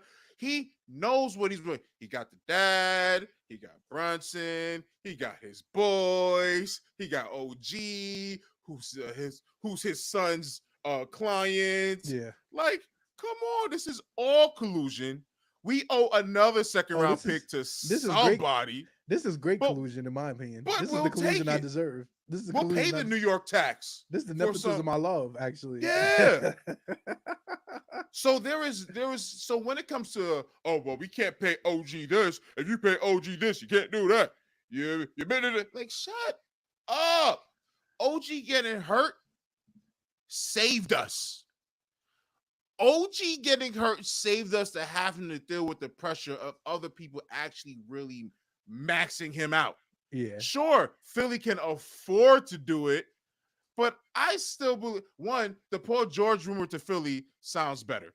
And better than that, I still think Embiid goes down to Miami for Hero and Bam, and that's that anyway. Yeah. So with all of that being said, it's like, who's paying? Who's doing this stuff? Yeah. Like, where's the? Philly is not giving OG a max contract. They're not giving him a max because he was here in January, gone by February. We saw some of him in April and a splash of him in May. Like there's you don't max that. Yes. So all of this talk about how It only hard makes- it is to make this stuff fit, It it's only just makes sense for us. clicks. It's just clicks. Yeah, that's super clicks. I just think that it only makes sense for us. It's always only gonna make sense for us. Right. Like that's the same thing with Julius. It's the same thing with OG Anunoby. I think Yeah. that this team has yet to. I think that we are in a good space where we've only had 1 month, a 1 month trial run of what this looks like. Yeah. So I think that we have the capacity to To struggle go a little. 74-8. Yeah. I Yeah, agree. even but I'm saying like to even if we struggle a little to like kind of figure shit out, like I think that this team is okay. Like I think that this team is the team that I would be content with going into next season at full strength. Like Right. I think that at the very least, as a front office, if you walk into your off season with more answers than questions, Right. like, and Oh, good if you job. walk into any off season with like, oh, we just weren't healthy. We're just fine tuning Yeah, things. I think that's a great way to look at it. I think that's a great way to look at it. And we looking at all these contracts. So we got, like you said, we got OG. OG got the player option. He's probably our most important signing Yeah. to get done in the summer. I think he take I think sans like a Jalen Brunson extension that he would want and relatively like a Julius Randle extension, I think OG Anunoby's deal is the priority of free agency. I don't see nobody in free agency that I would want to like as a starting Traded for small forward. I'm nobody. talking about just as an OG replacement, Nobody. like to sign in free agency. Now, there's probably ways to do it within like the trade market if you wanted to change a little bit of identity, get some more shooting in here, this, that, and the third. In Where the it place of OG. not in the place of OG. I Oh, just can't justify that. Like I really can't justify that. yeah. Like Okay. bad hammy, bad shoulder and all. The brother I watched the brother clamp Seen too niggas. much. I seen the nigga put niggas in I could do jail. great Like, things with just half a year of OG on the yeah. team. Legitimately. I could do great things with OG starting in January Yeah. of 2025.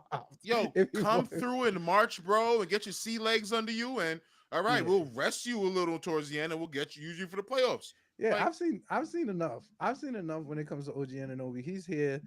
I would prefer to pay him and give him the money. He what if can he get opted money. in? He can get money. I don't think he's gonna opt in. This is What a if he opted in? if What he if he opted opted in, in? that would be ideal.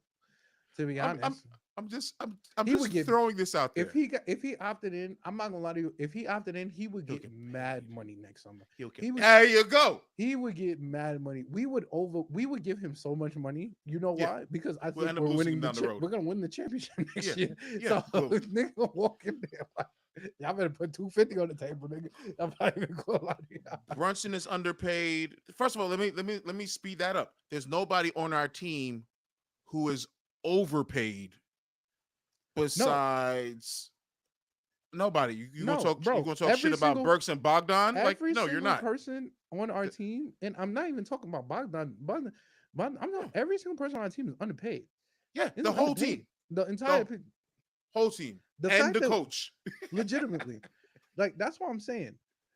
I think that Leon's greatest test, legitimately, is this offseason because everybody's underpaid. Like he did a great, phenomenal job of Yes. convincing niggas to take less. Yes.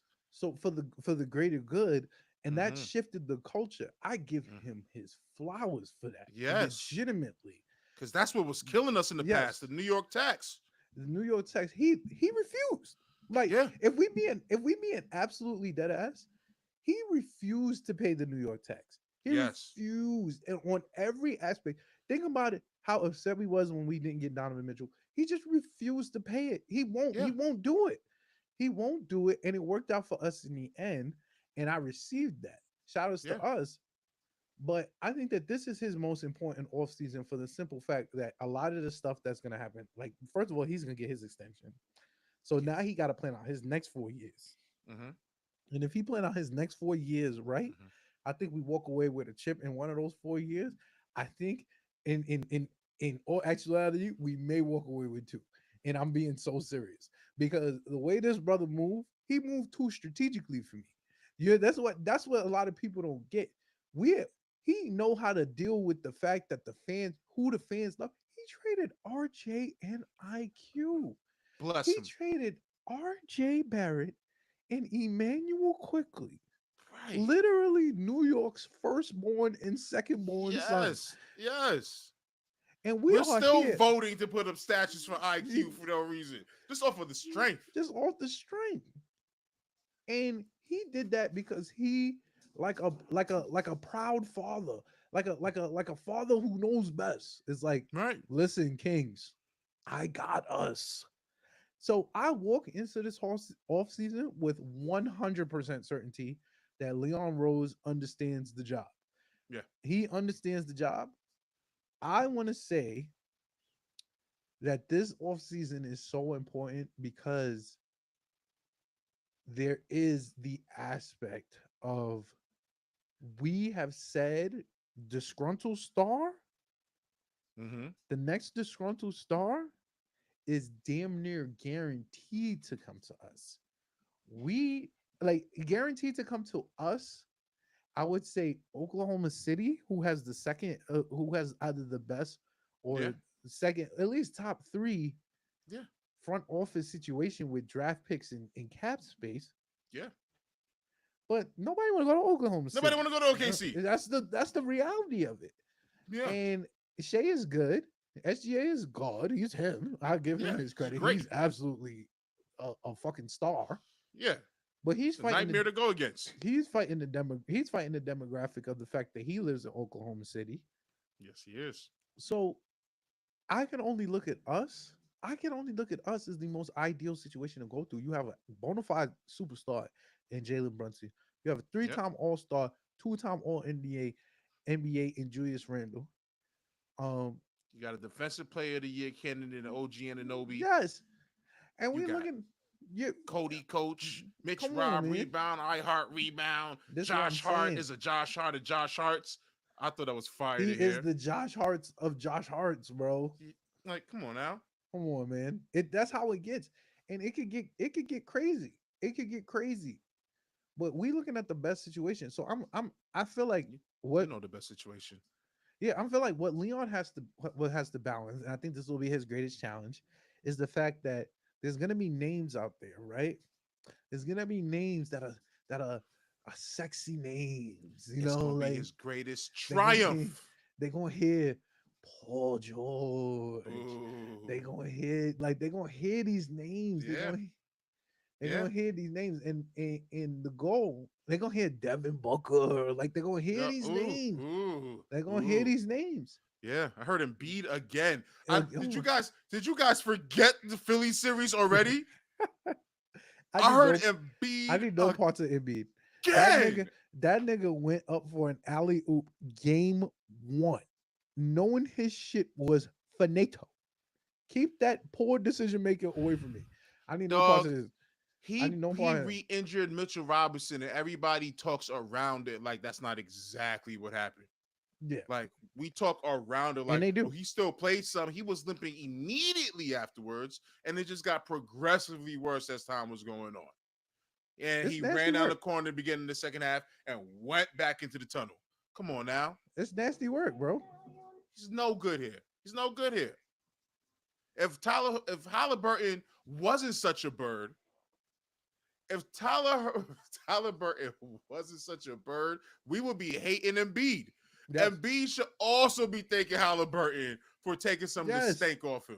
Think about how crazy that is. I absolutely wanted to spend my offseason hating Joel Embiid. Absolutely. Like Right, that was on my goal. That was on my bucket list for this offseason. I was like, I'm about to tell everybody that Joel Embiid is an absolute bum for right, for for, for 3 months. right. For 3 months. And he just stepped in and said, nah, Jojo, I got you. I got you, bro. For what? You ain't even have to do that. You ain't even have to do that. So the fact that Joel Embiid has made decisions, the fact that there's gonna be names. That's what I'm saying. It's gonna be names, and this is not an enticing free agent class. To my personal opinion, it's not even an enticing trade market, in my opinion. I'm more for incremental changes, Mm. incremental changes, incremental changes. Oh, you If know we're I gonna hate make, that. I don't want This is where big. we I go don't want separate small ways. changes. I want incremental. I need small Mm, changes. I mm-mm, don't need mm-mm. big changes. I feel like small changes, and that's the debate I was having earlier today. So I'm glad you said it that way. I feel like small changes gives us the same problem of when the fourth quarter comes, it's all on Brunson. No, I agree with that. That And that's my so problem with incremental change. so I agree with that. This is when I say incremental change, I'm basing it off the fact that we were absolutely not healthy at all. Right. At all. What I'm banking on, and you would be proud of this, is that I'm banking on is that Julius Randle Mm, coming off of a season where he has to know if he was there, we had a great chance of winning a championship. right, right, right, right, right. Can slide into being a number two. I've said on multiple occasions, I don't think Julius Randle's number two. I think he's a number three. But I'm banking this on the fact that, like, my incremental change take is Mm, based on the fact that Julius Randle can come in and recognize, all right, I'm absolutely a number two. Because one thing I'll give Julius Randle grace on, Julius Randle did not know he was the second best player on the team. I want to say legitimately until Miami series last year. Like, I don't think Yes, he knew that. I don't think he I understood agree. that this was actually not his team anymore, and this was Jalen Brunson's team. Because and to be fair, he to I be feel like fair, they I'm a fair. one Yeah, aided in his mind, yeah. 1A in his To be mind fair, to Julius Randle, this season. the brother came. He just got there. That's year one. Mm-hmm. And you was already an all-star and you already led this team to a playoffs. I Right. get it, my It guy. makes sense.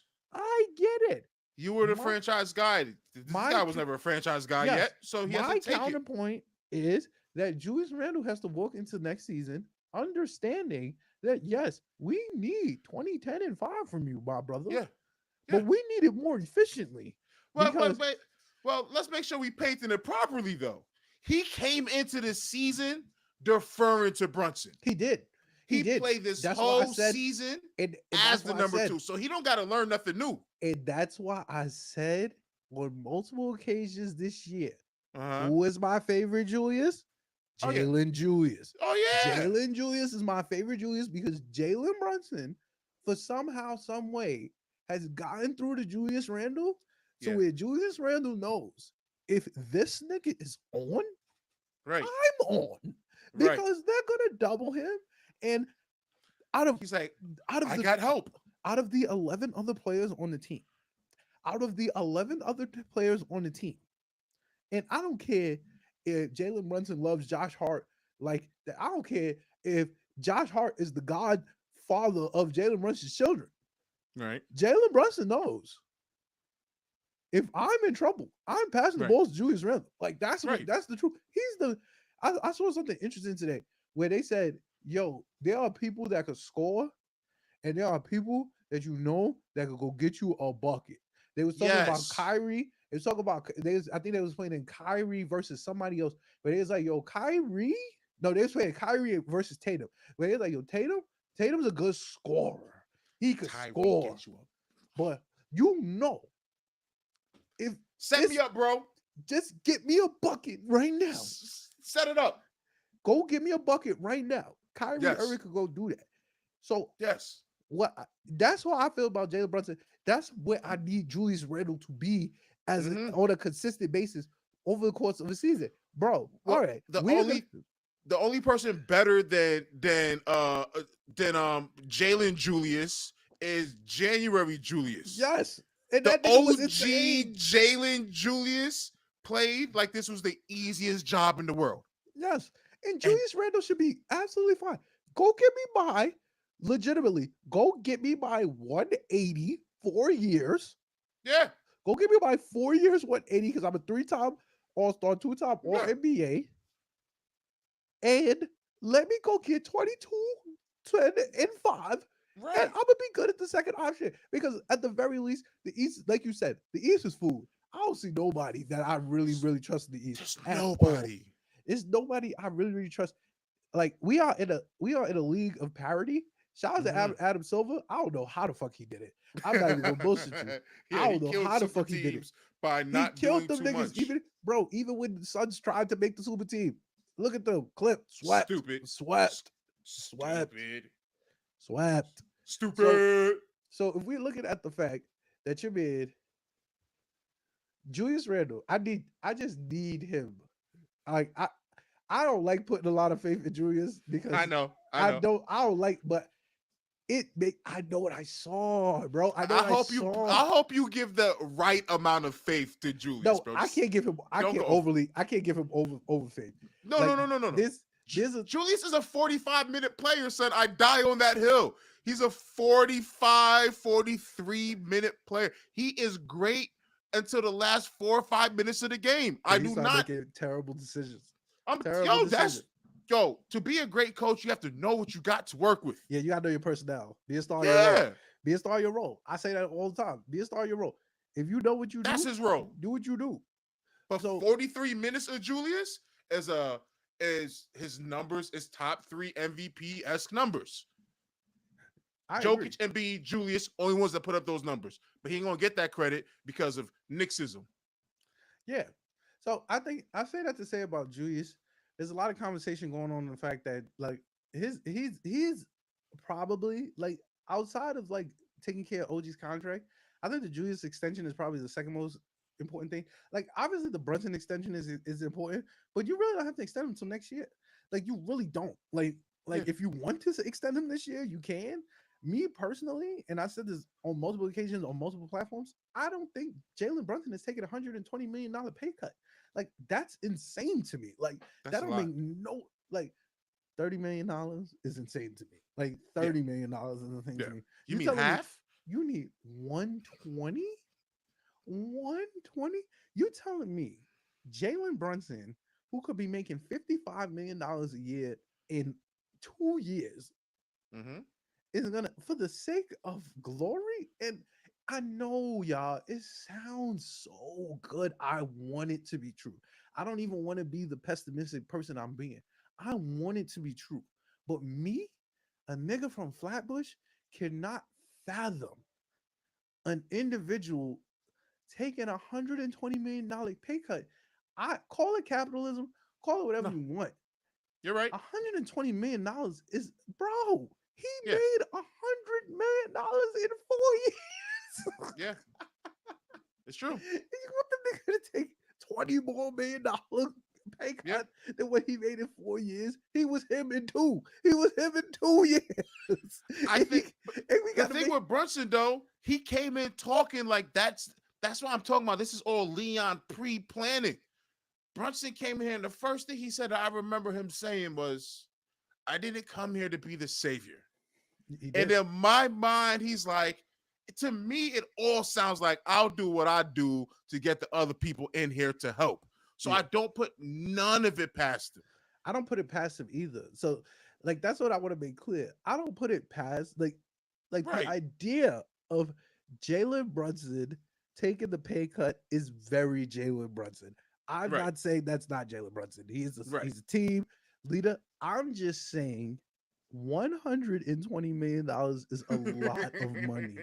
Like I don't think people fathom how much $1 million is. So you telling me $120 million? Like it's a lot of money. And to yeah, be real, now if there was like some pause backdoor deals, like any under the table deals and yeah, stuff yeah, like yeah. that, like it would make sense to me. Like that's why I say I don't think it's out of the realm of possibility. It would make Right, sense for me that New York as a city would just make sure Jalen Brunson gets that $120 million back easy. Like that don't make that doesn't make me feel any type of way. right. But even that is like, bro, they You know might pay you MSG is a anyway. you know MSG Publicly is a traded publicly company, traded company, right? He absolutely. can he can't get the stock options in on this and eat up off of that. Yes, Like and he there's should, I, and he I remember should. I remember when Miami LeBron was right before the decision. I was like, how can we get and I was like, yo, give him part ownership or stock options or what we have to give him a new funky type of contract or a side deal or put him on or something. And all of that is still on the table for Brunson. So the money is there for him to make up. And I don't think he sees himself. I think he knows that if he's taking the supermax, he's on a bad team. I agree with that. I I think think he that knows that going in. So I don't think that's something we have to worry about. 50, I can see it ascending because he was on a descending contract this time. I can see it ascending and finishing off around 50. I can see it having a team option to head no, out and then he's try gonna to get. renegotiate again. That's I what mean, I'm a player saying though. option. You just watched Jalen. You just watched Jalen Brown get 300 mil, right? You tell me if you waited 1 year off years of service, you walking into free agency with 5 years, 2270. You walking into free agency with 5 years, 270 on the Mm-hmm. table from the Knicks. You're gonna take that. Like that's not like the money Yeah, he's taking now. The money he would take this year would be money that would be available next year if he wanted to leave, and he's not leaving. So right. what you're telling me is like it would literally have to be a play. Like he in his heart would have to be like everybody has to stay. I love this team, and I Yeah, don't want nobody to leave. And if and to be fair, if that's what Jalen Brunson wants, that's fuck that's it. money. That's Fuck it. negotiations. I ain't That's gonna you tell a calling nigga. naming your price. I ain't gonna tell a nigga how to spend his money. You Right. feel me? I ain't gonna tell him how to spend his money. So shout outs to you, my brother in Christ. Jalen Brunson, I really hope these shits is true. I am just way too pessimistic of a nigga in general. You feel me? Way I feel too like pessimistic of a nigga in general to even I feel think like a that this is max possible. contract, Brunson leaves him being mellow in the future. And that's kind of a little salt, a little jadedness on that story, just a little bit. And I feel like with the guidance of his father and Leon and Tibbs, guys that he knew from young, Mm-hmm. which is crazy to say. I don't feel like I feel like I he's not doing that. He's just he's leaving money on the table. How much we don't That's know, I agree with that. So I but don't think he enough. He I will be don't think leaving enough 270. money for I don't Leon's think he plan. takes so that's what my point is at. I personally think like this is how it works for me. I think that we walk into I think he doesn't take the extension this year. I think he walks into next year with the player option on the table. I think he takes less next year. I think he takes less next year just to keep his options open, which is just smart business. But Mhm. at the very least, I do think if they come to him this year and be like, "Yo, OG need 160. We gotta pay Julius.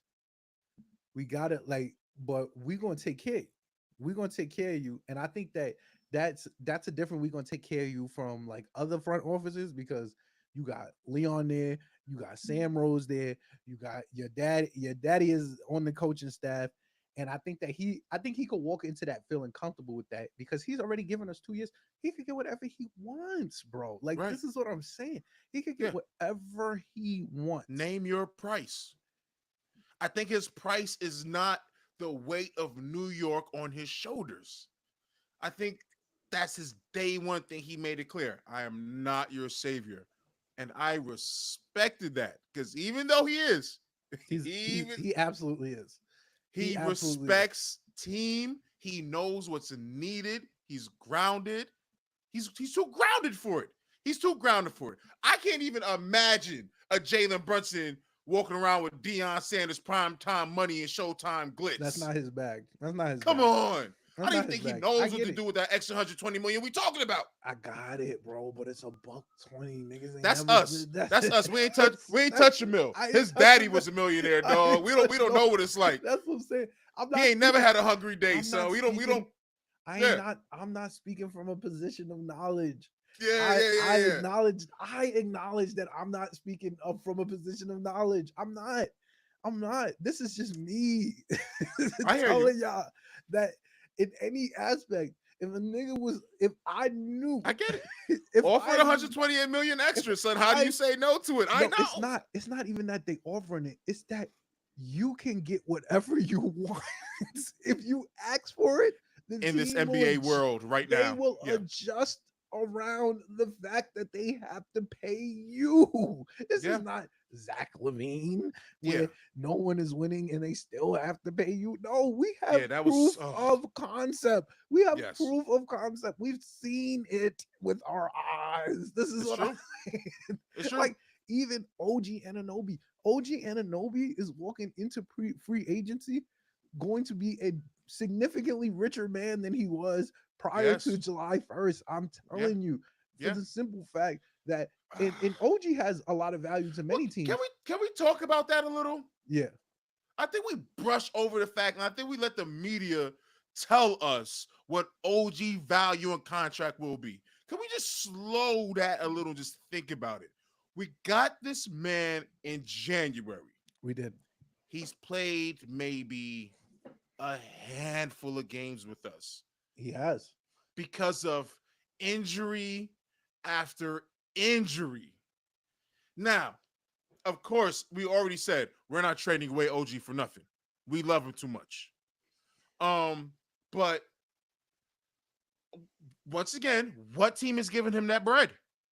I don't really believe somebody else is going to tie him up for 40 million a year They won't. to possibly miss that month, and therefore I don't see us having to pay him anything like that. No, I got us at 35. I think the salary cap is about to go up. They're about to get the new NBA deal. 35 million a year is going to be the going price for a very good 3D wing. I got him for 32 with increasing over time, increased raises over time, and 35 for the person that we bring in, which I can't wait till we finally get to it. No, I got 30. I got 35 for OG Ananobi. I got 35 for OG Ananobi with incentives. If he is all defense first team and defense player of the year, Yeah. because I think those are two things that he's capable of being for sure. I think that we put in there's gonna be an incentive for games played, obviously. Mm-hmm. I don't think it's to the level of like a Zion Williamson level incentive Right. contract, Right. but I do think like a lot of OG's injury stuff has been overblown in a sense, like not here specifically, like he was actively injured here, but like a lot of the stuff that had to do with his injury history was a lot overblown. I know he got like the Raptors player run, he got appendicitis. I think he got like Yeah. you got That's not a you got basketball injury, dog. That's just life. that's life injury. So Yeah. Yeah. it's That's different. like so like yeah, and there's the rumblings that OG don't really like playing unless he 100%. But he literally went out there with 1/4 hamstring. Yeah, he was it, 5% it for scored five. 5 minutes It in scored Game five 7. points. It scored five Yeah. points. Mm-hmm. Like at 5%. So I do think I agree with you. I think that his value to us is significantly higher than the value that he is to the other teams in the league. I think that He's a family man. He's a son of he family, he bro. really he really arose. He really arose He's if a you really Rose. He's Rose's grandson in so law by agent contract. So I think that obviously, Sam Rose's job like is to get the best deal for his client. And I respect that. That's an agent's job. I do think that the reports when we did trade for OG are true. I do think that there is a Knicks price, and I think there is a other Everybody else team's price. price, and I Yeah. think that that is real. I Yeah. think that he comes back to us like I think that 120 to 150 is Mm-hmm. the range. Like I Yeah. think that's the range. Get That's me fair. at 35, 35. I will do 35 for 4 years, and we'll laden it with incentives because what's gonna happen is that they about to get mad money because that's what people don't. A lot of people don't recognize. Because remember when we had that crazy boom when Timofey Mozgov got like $100 million with the TV money. I think Mm-hmm. they gonna regulate that a little better. But this shit is gonna grow and Yeah. grow and grow. And I think when you got good players, you just pay them, bro. Right. Because at the very least, you could use them as contract. You could use them as trade bait. And I think OG Ananobi at $35 million, knowing for a fact that when healthy, this brother is arguably the best on-ball defender in basketball. Yeah. I think you gotta pay 35 for that. I think 35 is a good price for that. Because if I we just feel if we like the put in it, health is not a thing that's going to happen, and that's why we'll get a little bit more of a discount. Probably yeah, give him an extra year that he shouldn't get, but I yeah, feel like that. you I could feel like that's what it is. I feel like it'll be less money, more years, like how older player, how no, like I vet think you contracts be. and I think that that's good negotiation. That's good Yeah, negotiating though, because yeah, he got injuries and stuff like that. He gonna want the years over the money, so then you right. could put like that.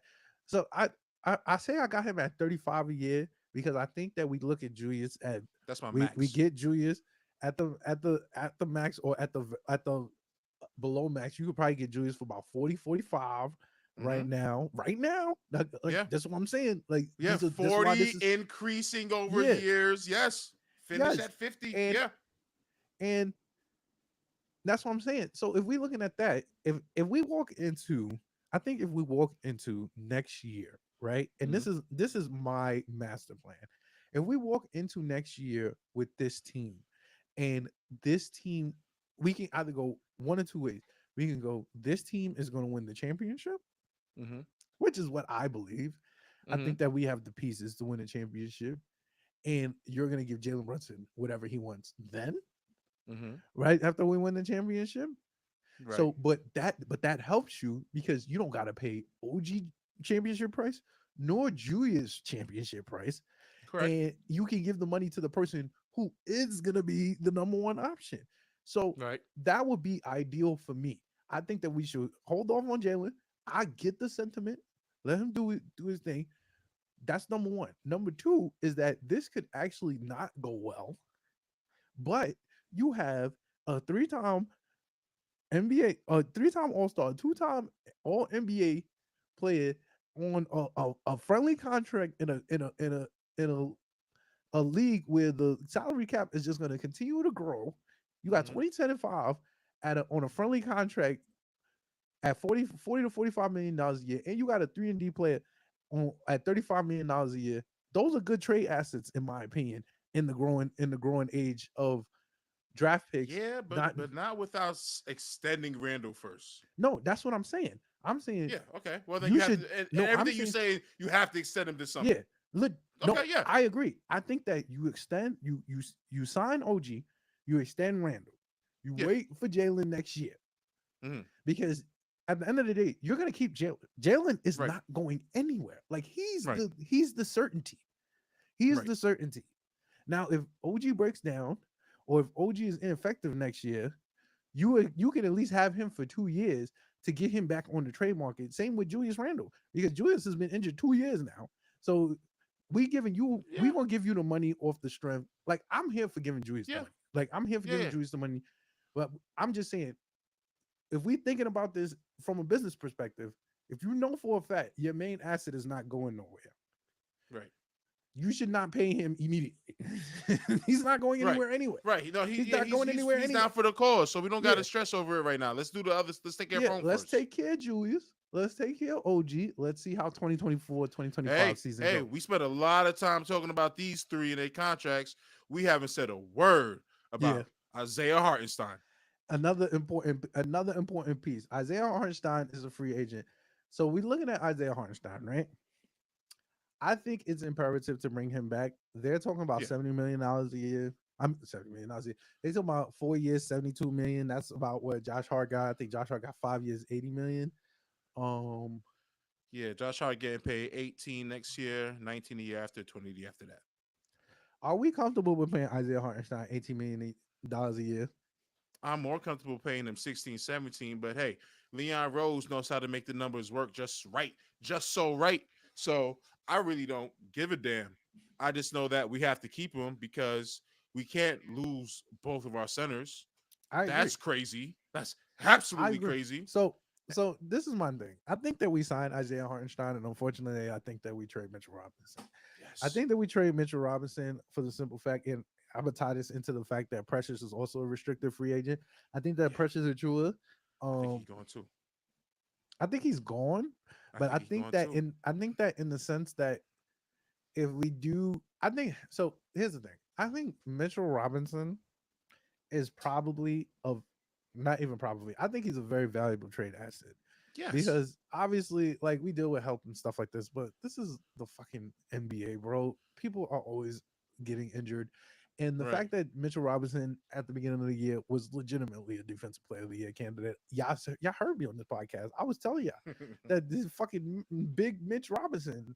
But I feel like with the direction this team is going in, I think that one, I'm gonna speak about this in depth. We have to get shooting in the front court. We have to get shooting in the front court, and it can't Yeah. just be Julius Randle. It can't just Facts. be Julius Randle, and Facts. especially as we're looking at a Julius Randle that's going to be working his way back into the fold. We thought Isaiah Hartenstein would be the shooter. I've seen Isaiah Hartenstein shoot threes before. Like the fact that he absolutely Tips forgot how cut to that shoot out. threes. Tips said, stop it. The fact that he absolutely forgot how to shoot threes in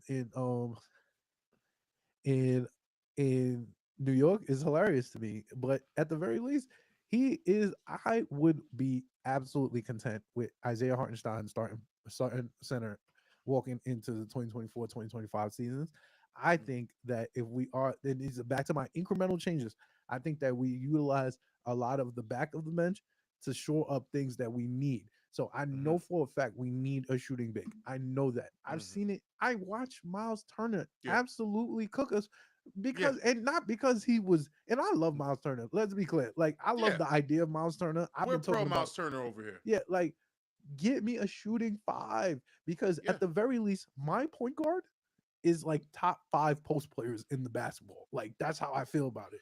Yeah. And he needs rooms to operate. Julius Randle needs room to operate in the Right. post because Julius Randle can shoot, but Julius Randle is a better post player than he is a 3-point shooter. So Yes. I need room for him to operate. Get me a shooting 5. I would love like I can't have you lumbering around in the paint trying to get a rebound I all day. I really hate the fact that Kristaps Porzingis went to the fucking Celtics Yeah. because it sounds bad. In the beginning of the season, I was like, we need a fucking Kristaps Porzingis because this is legitimately what we're missing. We need a big that's going to shoot the basketball Mm-hmm. as a trail of 3. It will force them to get back on defense. It will force them to respect the fact that, and it will add an element into the fast break game that we don't necessarily have unless it's Jalen Brunson trailing or unless it's Dante DiVincenzo trailing. Like keep the big out of the paint. Jalen, I'm telling you, you get Jalen Brunson a stretch 5, this brother's gonna average 33 points a game. I Yeah. like, and that's just me being absolutely honest with y'all. He's gonna average 33 points a game. Like this is what we dealing with here. This is what we dealing with here. Give me a stretch 5. Any ideas who? I don't know, and that's my Come problem on, with my man. take. Come on, man. I don't know Come who on, man. I don't know who I love at the stretch 5, bro. I don't know who I love that's not going to take too much energy away from the ball that we From need. the what? From the From what? the fact that I need the ball in Jalen Brunson's head 40% Yo, of the time, yo, and there's nobody that we yo. All right, all right. I've heard this. I've heard this. I heard this. So it's not. There's this thing where everyone is saying like, oh, this player needs the ball to be effective, which is one of those lines that I really don't like to hear because it's like every player needs the ball in their hand to be effective. Not every player needs the ball in their hand. Defensive players don't need it, yeah, and you know, cats running I around don't think that. the court all day to shoot a 3 don't need it as much. But Dante needs the ball to shoot a 3.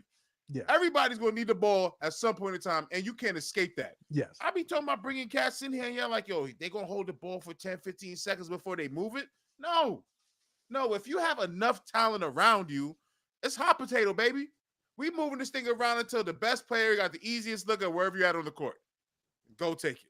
So That's an offense that who would you Tibbs think? can handle. So who would you think would be a good stretch 5 to add to this? Bro, I already have my trade. What do you mean? You Talk to me. know my Talk to me. trade. Everybody here knows my trade. Oh God, please don't tell me. Please don't tell Everybody me. here knows my trade. Vucevic. Nikola Vucevic, it is time. So It is time. so this is my problem with the Nikola Vucevic You got all right. Go ahead. because I'm gonna cook. only Go on ahead. this team, right? Mhm. Could I see Isaiah Hartenstein starting over Nikola Vucevic because Isaiah Hartenstein is tips. I Like can see it. that's just the truth. You get what I'm I can see saying? that. I can see that. Like so I get the idea of it working for us. Like I get the idea of it working for us. Mm-hmm. That's what I care about. And that's real. You get what I'm Yeah. saying? Like that's Yeah. a real statement. That's my concern. In a vacuum, no, Mm-hmm. I don't see anybody else saying like, all right. And this was my problem with your Vuce trade before is that Uh-huh. like even the like I could have seen Bogdanovich coming off the bench because I've seen Bogdanovich come off the bench before. Like Mm-hmm. Bogdanovich, what people don't understand about Bogdanovich, and I think I said this before, is that Bogdanovich has been on winning teams his whole Yeah. career except for what the last year he was in Detroit. Yeah, with the Pistons. That brother yeah. has been in the playoffs. Most of I'm the like time. that brother. He's always in the playoffs, and for the most part, I've seen him come off the bench. I've seen him come off the bench in Utah. I've seen him come off the bench in Brooklyn. I've seen him come off the bench. So it like seeing him come off the bench, like it was a little different because we haven't seen him come off the bench in a minute. But Right. I've seen it before, so it made sense to me. Right. With Nikola Vucevic, the last time he came off the bench was for Dwight Howard. Like that Right. was the last time he ever came off the bench was for a 3-time defensive player of the year. That's true. And you get what I'm saying? So I my feel whole like that's thing a Tibbs thing, though. is it a I Tibbs feel- thing? Yeah, because Tibbs, listen, Mitchell starting, Hartenstein was starting. It's swapped. There was times, not even this year, but the year before, when Mitchell started, we was like, hey, Hartenstein should be starting. The Hartenstein would get some starts with Tibbs, and the family culture that we have in the Knicks is like, we don't care who starts. We really do care about winning. That's how much Tibbs means to the culture. No, Things and like that are no longer I agree with arguments you on that that. are valid. I agree with you on that. You So know what I my mean? count my counterpoint, and it's not even really a counterpoint, is more of a question. Do you believe, and so I think you have to be a special type of individual to be in like a Tibbs system, one Mm-hmm. first and foremost. And I think you have to be a special type of individual to be like I say Hartenstein is Tibbs. Like, and when I say that, I mean like he embodies what Tibbs wants. He might not Right. be well, he might not do always what Tibbs wants, but he Right. embodies it. You see the effort. You see the diving on the ball on the floor. Right. You see the Right. fact that he had a sore Achilles all year, and he made sure his shit was right for the playoffs. Right. Like these are things that Tibbs players do. In my Mm-hmm. opinion, from what I see, and I'm not even speaking from the fact that he's our coach now, but I'm talking about even in history. You look at the players that worked for Tibbs and the players that didn't work for Tibbs. You got Luau Deng, you got Jimmy Butler, Derrick Rose, you got I Taj get the Gibson. build, the size of the players that hustle and the way It's they not move. I get what you. so. My thing Yeah, is so like for Vooch lack of, doesn't and I'm gonna naturally give fit you, that. I'm gonna give you your flowers on the sense that if in the DeRozan spectrum, You said it, not you me. you feel more. I could see you feeling more vindicated in the sense that we broke down and we needed another shot creator, and that's where your vindication should come from with DeRozan. And to lack of a better term, I can more so see DeRozan being Tibbs than Vooch being Tibbs, and Okay. I think that's where my I don't even want to say Well, I like got you with that. I got you on that because I hear the hesitation. I hear the concern and why you're not sold on it, and you're not wrong. because we're You look building at around Vooch. Tibbs. We're You building you around look at Tibbs. you look at Vucevic and you look big and lumbery. You don't really look like you move how we would really want you, need you to move out there. You're stuck, but we need a stretch big. He's We the do. size of a We do. really good rebounder. He will be a really good rebounder out here with us. And my move to get Vucevic doesn't rely on it just being Hartenstein and Vucevic. I'm doing all of this to get DeRozan. I'm doing all of this to get Drummond. Like, don't get it twisted. Drummond has been the poor man Mitchell Robinson all year. All year, he was doing Mitchell Robinson things on the board and defensively. He Mhm. was. The numbers are there for it. Except he's a better scorer. And he can be had for cheaper than even Mitchell Robinson. So the combination of going in there and using the assets we have. Because see, now I can't just, it's hard to say Vooch and then you bring in DeRozan and I can't just pull it all together. I just got to pull it all together. When you go out and you get the Detroit Yes. Knicks who were rumored to go to Chicago, we Mhm. were never thinking We about the weren't. Detroit Knicks We coming weren't. here. The only place anybody was talking about them going was Chicago. So if you ask me why would Chicago want anything to do with them, that's what that's the people y'all listen to. That's what they've been saying. That's where they were going. And I feel like a deal wasn't able to be made to get Mhm. my boy DeRozan over here. And they wanted to see how it's gonna go with the play-ins. We could get a little play-in money, whatever. They look stupid, Chicago. They're still stuck. They gotta blow it up. Y'all talking about paying this team, that team. I'm trying to take advantage of the team where we could get the most bang for our buck. We got two players they wanted. You can take them. We got some picks you can have. We'll give you Vucevic. Do you like Precious? You can take Precious. You can have Precious. I've done the math on it. We can afford all three of them without giving up Precious. We don't have to trade Burks because he's a unrestricted free agent, but we can Yes. also sign him for a 3-year, $10 million each year deal and do a sign and trade and send him over there, which will be a favorable contract for Chicago to have because he's only getting paid 10 mil and they're rebuilding anyway. And then we hit them up with more picks. What I'm saying is, because I've done the math for about a year and a half on this, Mm-hmm. To make all of it happen, cost us Bogdanovich, Burks, Mitch. It's the bare minimum of what it will cost us. What you will be getting in is one, a true Tibbs guy, DeRozan. How is he a true Tibbs guy? Well, Tibbs doesn't run much of an offense. DeRozan doesn't need that. He is his own offense. Tibbs thrives with people like Brunson, like Rose, like I lack in offense. Run my offense for me on the court. Thank you. Yeah. That's the DeRozan. DeRozan led the league in minutes per game and total minutes. Yeah. He did. That's true. That is the That's truth. a that's a Tibbs guy. Clutch. He's hit the most clutch shots over the last 12 years than anybody else. Draymond told him that to his face. I was like, oh, damn. Like, what do we need help with? If we have Jalen Brunson and we have 43 minutes of Julius Randle, how are you going to tell me that we don't need arguably the most clutch player over the last half decade, full decade, dozen years? The only one you could get from probably like 30, you could get DeRozan for 3 years, 105 million. Vindication. 3 years, Vindication. 105 million. This is vindication for you. I'm giving I'm you. I'm letting smoking you this right cook. now. I'm letting you All right, cook. cool, cool, cool, cool, cool, cool, cool, cool, cool, cool, cool. So now you take advantage of that. Get the picks. You throw the picks in there with the Rosen, Bogdanovich, the Burks, and the Pressures. A couple of this one there, a little that one there. Throw Mitch in there. Once a Nick, always a Nick. I feel like everybody that was drafted after Mitchell Robinson should still get an honorary ring after we win. Same thing with John Starks, Patrick Ewing, Larry Johnson, everybody that rolled with us in the playoffs. They should get an honorary ring too at the ceremony or some once a Nick, always a Nick type shit. That's how we should roll with it. You feel me? RJ Barrett, IQ, Obi, who's going to go on another team again. What's happening with Obi? Is the Indiana going to sign him?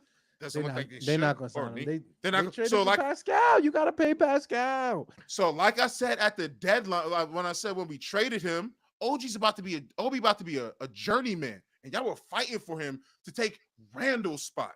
You guys are delusional. You can't give up the cheap contracts for what DeRozan is going to give you. For what DeRozan will give you, he is a cheap contract.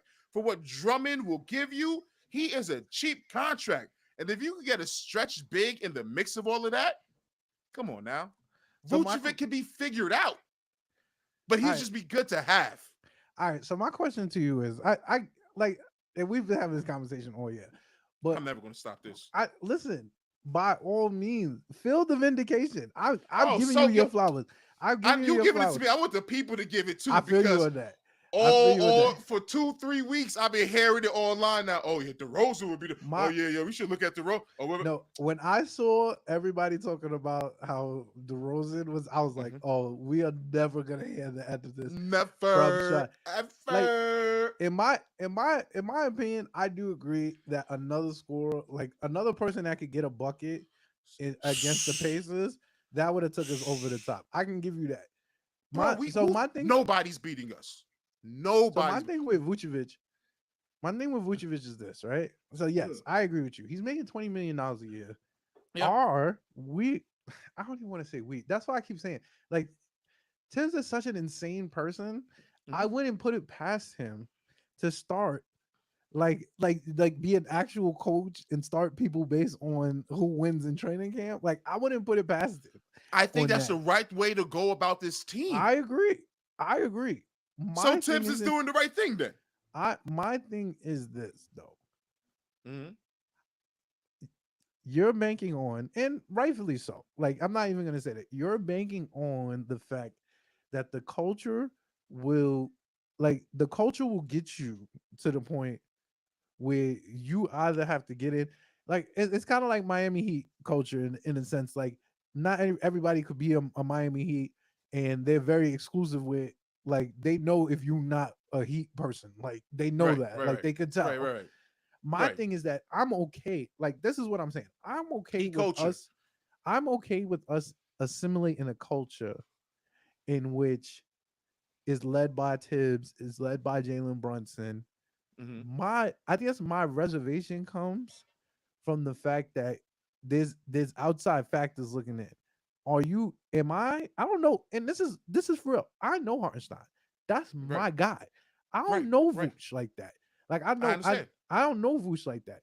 So I could count on Hartenstein if Vooch was to come in and be like, "Yo, Hartenstein, even we gonna give you your 18 mil, yo, he's gonna start, and but you gonna be good because Hmm. Hartenstein is tips. So because Right, I know you tips, you get what I'm saying? I could right. be okay with But If he remember, came to Hartenstein and was like, "Yo, mhm, Hartenstein, bro, we got Vooch coming in. He's stretch five just to help Jalen this and the third." Hartenstein could be like, "Ain't no yeah, problem, baby. yeah, Ain't no yeah, problem. You already know how we yeah, do." yeah.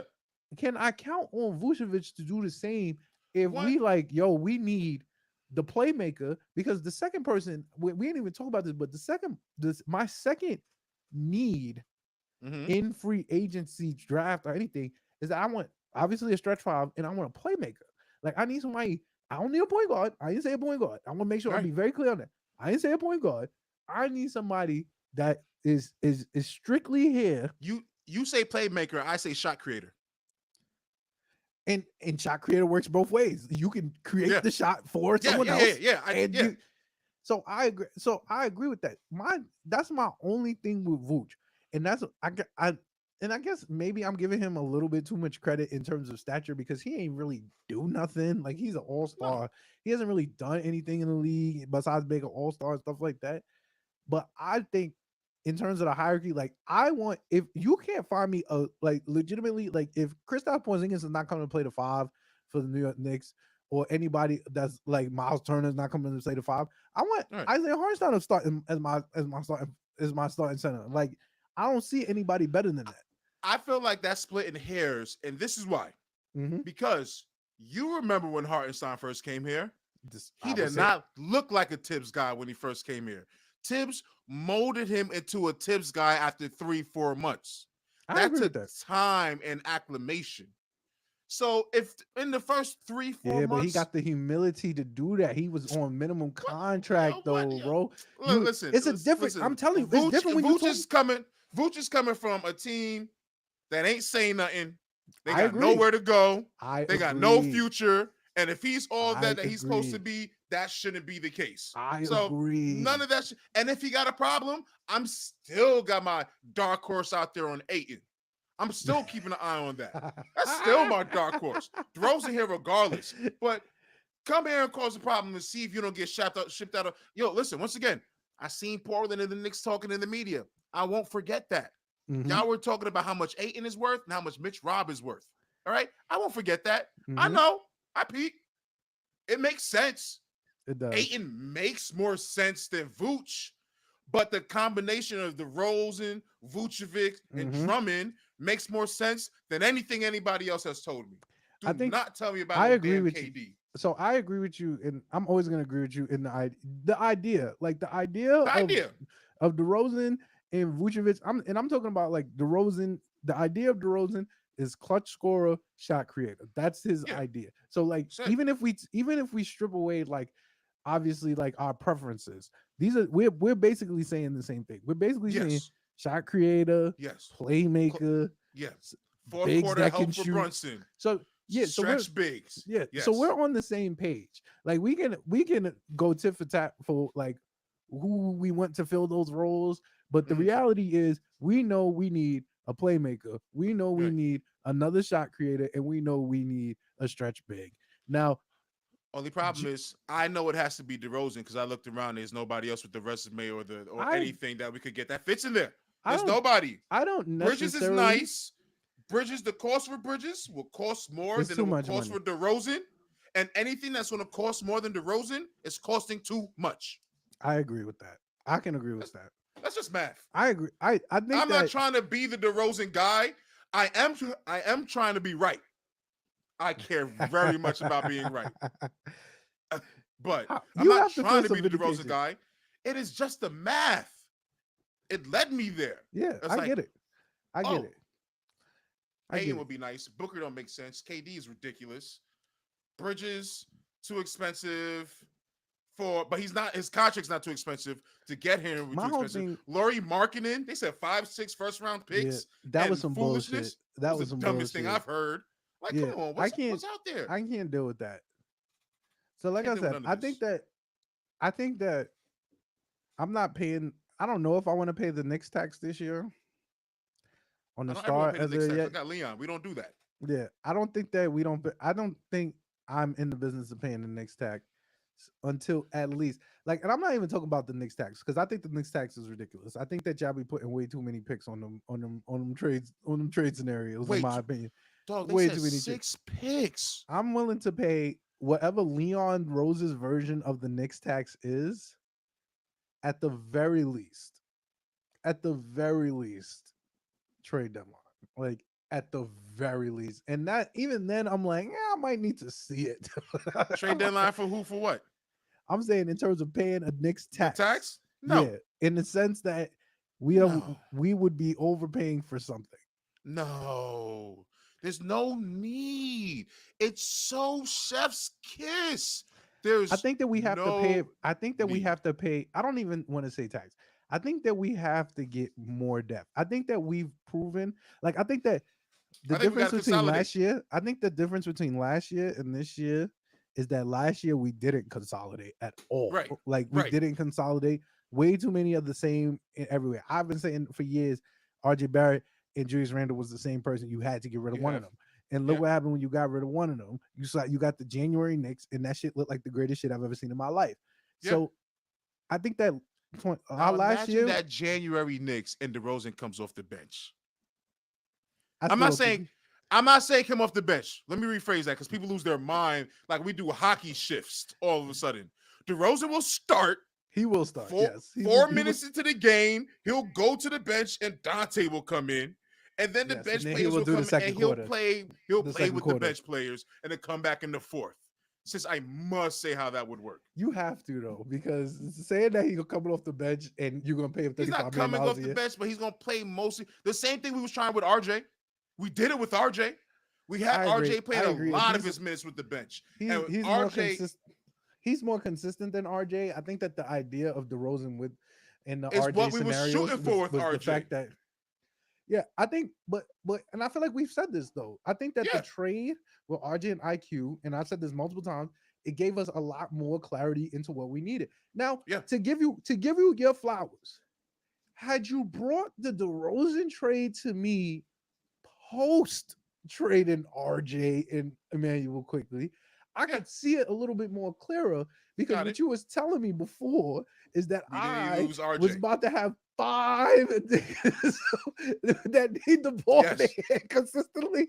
Hey, Five we niggas. we That's too many niggas. consolidated those two for That's real. OG. I didn't we That's didn't see real. that in the future. That's real. That's real, bro. And I But feel you yes, on that. It but makes yes. more sense. Like Yes, that's fine. why I can come around to like having somebody like DeRozan on the team because it makes more sense. You went and Right. got somebody that's just as effective that don't need the ball in his hand. Dante Right. DiVincenzo don't need the ball in his hand unless he No. about to flick his shit Yeah. into oblivion. Like you get what I'm saying? Deuce don't need the ball in his hand. So you got the right pieces around somebody to Josh put. Hart don't need the ball in Yeah. his hand. Like, come on. Josh Hart only need the ball in his hand when he leading the fast break. That's And it. DeRozan is not a fast break. Well, he used to be, but he's mid range. He's He's gonna be when the your offense bailout slows option down. for when the Yeah, offense which is is fine. stagnant. And we already got arguably the best bailout option, Jalen Yes. Brunson. So yes, it makes more sense now, and Yeah. I will stand on that. It makes No. way more sense now.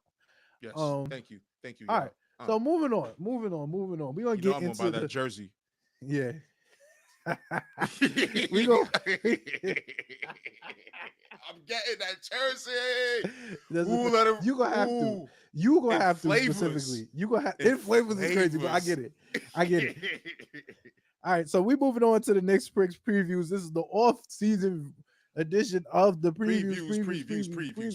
So we gonna zone through this because We we're did gonna our start with thing on this. we're gonna start with the draft, right? So Mhm. I'm gonna give a general synopsis of the draft. The draft is ass, y'all.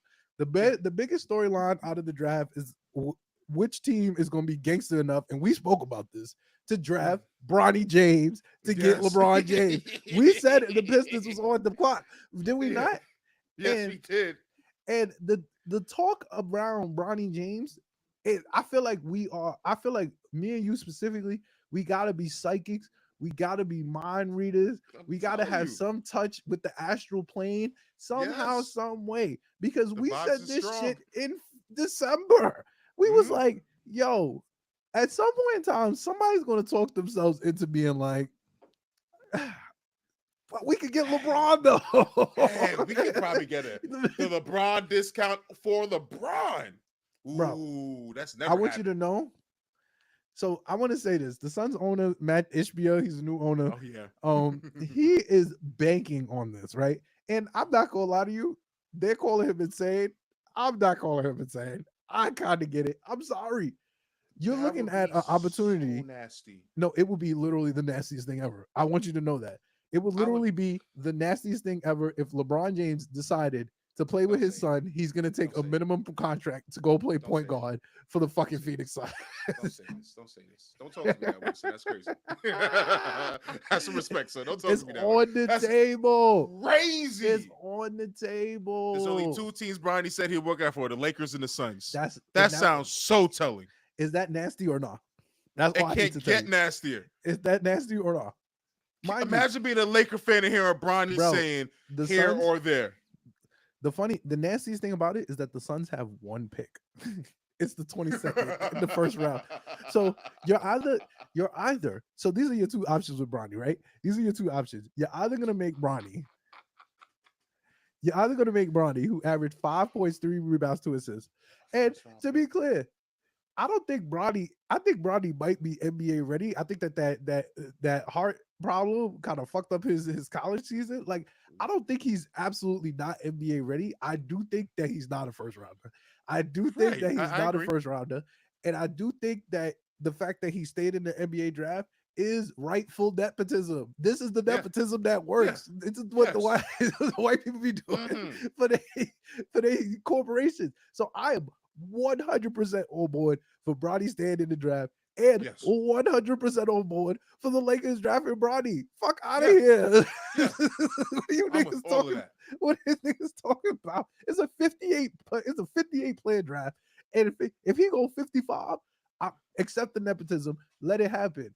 Let it happen. Let's get that shit out the way. Y'all need to let that shit go, bro. I'm sorry. Would you The do it? nigga's name is LeBron James Jr. Put the Would nigga in you the do? league. Would you do it? Would I do it? Would you do it?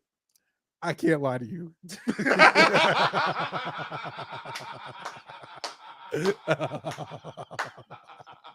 I can't lie to you at all. I I can't lie can't to lie to you either, man. you. I'll be like, yo, you think I could get him with the second round pick at Bro, least? Nah, it's gonna have to 40. be a second first. I will take a Damn. 40-year-old LeBron James Yes. at the On the minimum, yes. and LeBron James Jr. We got a mid-level exception for you, King. That's LeBron all we James got Jr. left. could go play for the G Westchester League. Knicks. Yeah, He go play yeah, G League. Go get nice, yeah. bro. Tibbs might I'm kill letting you know. Bronny though. He got heart problems, son. We need Yeah, to stay away from and that. that's fine. Listen, if you could train LeBron James Jr. to be the greatest backup point guard to Jalen Brunson throughout his tenure in the New Yo, York, give me some Frank Ntilikina for 5 minutes off the bench, bro. I beg you, I That's beg it. you. But yeah, would I do it? Yes. I just don't think that there's a world where LeBron James will ever be bad at basketball, and I I just agree. think that if he walks into a scenario where he respects the person that is good at basketball, Mhm. and I think that he's older now, so he's not even really trying to be super Nice. charged up Yeah, until the yeah, playoffs. yeah. I think that I would enjoy watching. I think I would really enjoy watching 82 games of LeBron James play basketball in New York. I'm not even gonna bullshit you. I can't even lie Yo, to you. I can't that's even. I think that this is the team, Bronny. and I think this is the team that he would really fuck with though. Like, that's the crazy part about it. He got shooters. I think it's the only. I'm man. Listen, I'm telling you, Are we ready for LeBron we watch wouldn't be yet? ready. We really wouldn't be ready. I don't think that the New York City would be able to handle the idea of LeBron James playing basketball No, not here. at I all. don't think we would be prepared for that. I'm not We even were gonna lie. second seed Tibbs did his thing, and they Yeah, still trying to get rid of Randall, yeah. Tibbs, We and wouldn't be ready whatever for else they that. could. We would. No, we can't handle I it. don't even think LeBron would be. I don't even think like he's dealing with Laker fans. Like, let's be clear, Laker fans are the worst fans in the league. Like, I'm not even gonna bullshit you. Like, Laker fans are the worst fans in the league. They have unnecessarily high expectations, and they put it on the realm of the fact that they won mad chips. Who Yeah, cares? I'm yeah, sorry, y'all niggas is good until y'all not, and yeah. y'all. You get what I'm saying? Like, I'm they only win counting chips. rings from the '90s and up anyway, so Yeah, I they don't know only what to win tell chips. you. They win chips. They win chips, and I give them they credence for that. But when you think about the years they're not winning chips, they are terrible. Like Yeah, they're the ugly pre to Lonzo watch. the pre Lonzo Ball years, they was rolling out Even that. the injured LeBron year, like two, Yeah, 3 years ago, they are nasty. terrible when they are bad. They are terrible. They go to the ground when they are bad. Like, It's something about that gold. It's that yeah, yellow, it's and nasty work. it really brings out. Indiana got the same thing. If you're not balling, it looks nasty in that Yeah, yellow. They got to switch that up. I agree. So yeah, that's LeBron to the neither Knicks. here nor Crazy. there. Um, Better not be here. we're not super into the draft this year because let's be honest, the draft is ass. Like, Yeah, we had the generational talent came out last year, yeah. so that means we got about 3 God, more that boy years. good. We got Woo-hoo. we told y'all Woo-hoo. that boy was gonna be Woo-hoo. good too. Ooh, Woo-hoo. that That boy boy good, good. man. Woo-hoo. He's That boy different. good. He's a different guy. Oh my He's a God. different guy. I can't even He's hold you on that scary good. Wembenyama nigga. I'm not even gonna lie to you. Like y'all gonna have to hold hands and pray for injury because otherwise there ain't no No, the stopping that. crazy shit is That that boy nuts. in year one, he's already better than Rudy defensively. So that tells Yeah, you all you need to know. it's Because over. Rudy is like the best help defender in the league, but Rudy don't play no on-ball defense. Right. This brother play on-ball He defense. come. Yeah. He like And you on-ball feel defense, all of it. and he Oh, moving you his feet. feel all of it. And I'm not even gonna lie to you, his shit is more dangerous. Like, his help defense is more dangerous than Rudy because at the very least, he don't care. Like, he Yeah. young, he don't care, and he disrespectful with his shit. He starts snatching your shit out the air like he fucking Yep. Dwight and Matumbo and shit. Like, no, nigga, don't be snatching my shit out the air. First of all, I remember, I think it was like March. He was averaging like 5 blocks a game. I'm like, 5 blocks a game, Yeah. nigga. You know, Yo. and the crazy thing is, the nigga got a highlight. I see the highlight reel of niggas making business decisions on Wembenyama. So there's like a 5-minute highlight reel of a whole bunch of niggas going in the paint and being like, I'm good on this nigga. He a Yeah. rookie. He a Nah. rookie. He a rookie. Nah. How you got 5 minutes of You content? see that? You see that Nah, up there? how you got 5 minutes of content and this nigga a rookie? He only played what 70 games? How you That's pull true. 5 minutes of content for 70 games? This nigga That's not, true. and niggas is just like, no, I'm good, bro. I'm good, Yeah. bro. That tell you all you need to know. When you see a nigga like Kyrie Irving, the best, one of the best niggas to lay the rock. Picasso. I seen that nigga lay over niggas. You feel me? Like, Yeah. multiple, Yeah. multiple niggas. So you telling me Fearless. this nigga Kyrie Irving is like, I'm good on this nigga, bro. Of This nigga all the different. giants he done slayed. I He knew like, this nigga nah. was. I knew this nigga Victor Wembanyama was really an issue. I knew when I seen the Sham God. When I seen the Sham God, I need y'all niggas to understand something. I'm sorry about this Victor Wembanyama nigga. I'm not gonna lie to you. I have not seen guards do a clean Sham God. Like he hit it. Like, he hit it. Yeah. Like, he did that shit like God Sham God told him that shit himself, bro.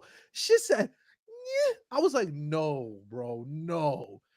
That is a see, The that's scary to me. craziest I've seen him do was go up for a dunk, and it looked like it was close to the free throw line, and he jumped, and it didn't even look like he fully extended, but he had to like do something with his legs to bring it up some, so that he didn't touch the ground before he finished dunking it. Do you feel The me? difference between him touching the rim and his feet on the ground for it to be an up and down bro. was like 2-3 inches, You know, and he had to bend his knees bro, so you that didn't know a happen. nigga too tall if he got to do that. Nigga got to dunk That with was he got to dunk his shit like Jordan, bro, because he can't even just let his feet just dangle in the air. You're tripping, bust his ass, yeah, bro. that was the craziest shit. He's gonna drag his toe on the ground going up for a dunk one day, and it's gonna be the craziest injury you see. You're like, yo, wait, what? What? Can you call that up and down on him? Does that count? Yeah, nah. Yeah, Wembenyama is is a different nigga. Zion. Who? Yeah, that nigga's different. I'm not gonna lie. That nigga with Yama is a different nigga. Yeah, But yeah. yeah, All right, back to Knicks we don't got no real Knicks draft analysis for y'all. We gonna do a better job when we because get when we got the we're gonna drift. trade the picks. We're gonna Yeah, trade the picks away. and we We're gonna gonna do trade it for the and rest. we gonna do a Knicks draft special. So for sure. So we'll figure that out specifically. But I just want to All talk about right. the draft in general. The draft is ass. I heard the Yeah. number one pick. His name is might be Alexander Saw. Oh, he's a 7-footer from France, and he ain't Wembanyama. So that tell me all I need to know. If Swag. you 7 foot from France and you not Wembanyama, they ain't even say he was Rudy. And if you ain't even at least Rudy and you from France, I need nothing to do with you. You don't got Right. to tell me anything. And you're the number one pick. I ain't see nobody in college basketball that I was like, that Yeah. nigga might be all right. You feel me? Like I Yeah. ain't see nobody. We don't all the We generational. watched March Madness. Yeah, Why were we there no watched UConn. standouts? We watched UConn fucking jog to a fucking national championship Yeah. because there was nobody like we was rooting for Cinderella stories in March Madness. There wasn't really nobody Absolutely. out here cooking. Shout out my man DJ, big man, give the big man the board with the feet. Ain't nothing I love more than watching a large man with nimble feet on the basketball court play good basketball. I watched I that hear brother you. cook Duke to oblivion and North Carolina to oblivion. Large Ain't gonna be a 290. Nick. He might Just be. might be a Nick. I Cause like I like the way he you know played how the basketball. redraft when they put out the redraft Yeah, article every year, and and that's going to be the real something. Like this yeah, draft don't seem like nothing now, yeah. Oh, but all and these you always pieces are going to be you also easy movable pieces yeah real soon. yeah, and you always get a good. You're gonna get a star. You probably get a star out of this draft for sure, but Yeah, you're not gonna get two. You gonna get one. Nobody just knows. See, that's the problem with drafts is that when you have like a talent rich draft, you can take calculated risk and be like, right, yo, but he might be the star. Like right. Shea Gilgis Alexander was drafted with the 11th overall pick or the 12th overall pick, and the nigga before or after. I remember the Clippers had two picks back to back. We don't even know who the second nigga is. I think his name was Jerome Brown or something. Like you Bro, could you pick. know better than me on this one. I ain't I'm gonna saying hold you. like you could get talent anywhere. You just don't know where it's at. Nikola Jokic, 47 pick, and that nigga is him. So like Hey, Mitchell Robinson, 30, and 31st people pick, don't want to give him up for nothing. So yeah, 31st pick, you're not wrong. 31st pick, That was a good pick that night. Oh man, I'll never forget that one. 31st All pick. right, all right. So draft, we got much of nothing for you for now, but that's fair because y'all don't got much of nothing for yourselves. Don't front. There's nothing we looking forward to there. Maybe we could pick up a center. Maybe we could, sure, whatever we could get happening with the second pick, sure, the second round pick. If we use that, then great. But we fine. We gonna be great regardless. Regardless, we don't. It's the one time we don't have to care about the draft. How about Yeah, that? and that's a good thing. I feel like that's a bet. I feel like Ooh, that's the better thing. yeah, All right, so moving on to free agency, I mean we spoke in depth about who we went for free yeah. agency. Um, is there anybody besides your trade picks that you would pick up in this free agency class? Like, once again, I don't think this is a great year in general for Right, any type of like major player movement. So we looking at DeMar DeRozan obviously is right. the top target in free agency right now, and that's saying something because DeMar DeRozan is 35 years old. Like Yep. we looking at Miles Bridges, he beat women. I don't want him on my team. Um, I'm in, and I'm. It's true though. You feel It's me? true. He beat women. I don't want him on my team. We look at that. Buddy Hield is on the free agent list. Jonas Valanciunas, Nikki Claxton, Eric Gordon. I don't want Nikki Claxton. I don't want like Paul George is Listen, on this list. okay. Like, Players worth the damn to get this summer. Brandon Ingram, Bi, yeah, Bi's on the trade block. I think Bi's gonna be on the trade block. Yeah, yeah, yeah, Him and Zion don't work together. I don't know why they thought that shit would work. I don't yeah. know why they thought that shit would work. That wasn't gonna work. So Bi's on the trade block. Bi is intriguing. I think he's an intriguing pickup. I think he's he could settle in as a 3 or 2, like Mm, as in like a number 3 player on the championship team, number 2 player on the championship team. I can see it. I just don't think Zion was the fit for him because right, Zion is the better player. And when you're the better player and this nigga think that he might be your equal, it's just not the case. That's just not the case. We seen it. The nigga right. Zion was absolutely cooking Braun in the playing game and blew his fucking hamstring, bro. Like, Yeah, and that was it. And you knew the nigga when the nigga walked back to the locker room. I was like, oh, he's done. He's done. yeah. He's done. And that's saying a lot because we already know how we feel about Zion, and Zion is his injuries have always been it. But to be completely fair to Zion, I watched what he was doing to No, he, LeBron and yo, he AD. nice. He was No, he ball. wilding, No, he and ball. He and ball. Bi could do absolutely nothing. And Right, I'm of the belief that when you show me, you got to show me what happens when it counts. I right, watched Bi get absolutely swept by a Thunder team that has just made it to the playoffs. This is their first time in the playoffs. right. This is their first The, time in the playoffs. everybody gets excited over the Ingram when I say Brandon Ingram, and I feel like I'm doing that. Shit was just pure lip service because because in my heart of hearts, I still know DeRozan's a better pickup. He might be though, to be honest. He might He be. is. But He's more Bi's younger. Bi's clutch. younger. You know, He's Bi's just younger. younger. And DeRozan is older. But DeRozan led the league in minutes, led the league in clutch, and Ingram has done none of that. So I'm gonna go get the vet sniper I agree who's with that. I know agree with how that. to work with a bench mob. Remember, bench mob was Toronto Raptors. That was his squad. Hmm. And I'm telling you, man, that man got traded. And then 6 months later, Kawhi won a chip with his team. And he got to feel nasty having an assassin come through and take his. It's And I tough just feel though. like I want to That's use cool. him as an That's assassin. claw. That's claw, man. I ain't gonna lie Yeah, to you. yeah. I mean, You he can say yo what he you want. That's quad. what's better, his offense or his defense? I still think that was the who, greatest who, commercial of who like the knows? last 10 years. I'm gonna lie. What's Toronto Claw was a different nigga. I'm not even yeah, yeah, yeah. The Toronto Claw. There's only one true claw. Toronto Claw that year, from the Spurs series versus the Heat yeah, to to Toronto. yeah, That year of Kawhi was just like peak 2K. yeah. So we looking at so yeah. So we looking at that. I think that the only thing that's worth talking about, like nobody wants James Harden. I don't want James Harden. Hell no. Clay Thompson is gonna be out Hell no. there. I think Orlando's gonna jump on that. Uh, we don't need Clay Thompson. We got Dante. He's younger I feel version of like Clay Klay Thompson Thompson's anyway gonna right get now. a bag somewhere and He just grab a as he bag should. somewhere. As he should. I'm not gonna lie to you. I think Clay Thompson is getting the legacy bag. I think that, Yeah. and to be not even bullshit you, I think it's rightfully deserved. I think I that think he deserves a legacy bag, but I don't think Orlando should suffer. I'm sorry. I they're feel not like gonna get Orlando no. They're gonna give him suffers money. with him. They're gonna give him the money. They're gonna give him the money instead of the years. He not gonna get the years. That's the Okay. thing with the legacy bag. I think he gonna Yeah. get the. I think he gonna get the money. I think they're gonna get short term. Give him a Yeah. nice little 3 year Right. player option, or team option, and get that nigga about 45 million up front. Yeah, for Yeah. 1 year, we try to go get it. We try because they need a shooting guard. Like that's what Right. they need. Right. It's like I said, it's value to different teams. I think Orlando is go get Clay. If Orlando go get Clay, I don't know what Golden State gonna do with Clay because he don't fit on their team no more, in my personal opinion. Orlando gonna Uh, get quickly, and Clay gonna retire a warrior. yeah. That's what I'm saying.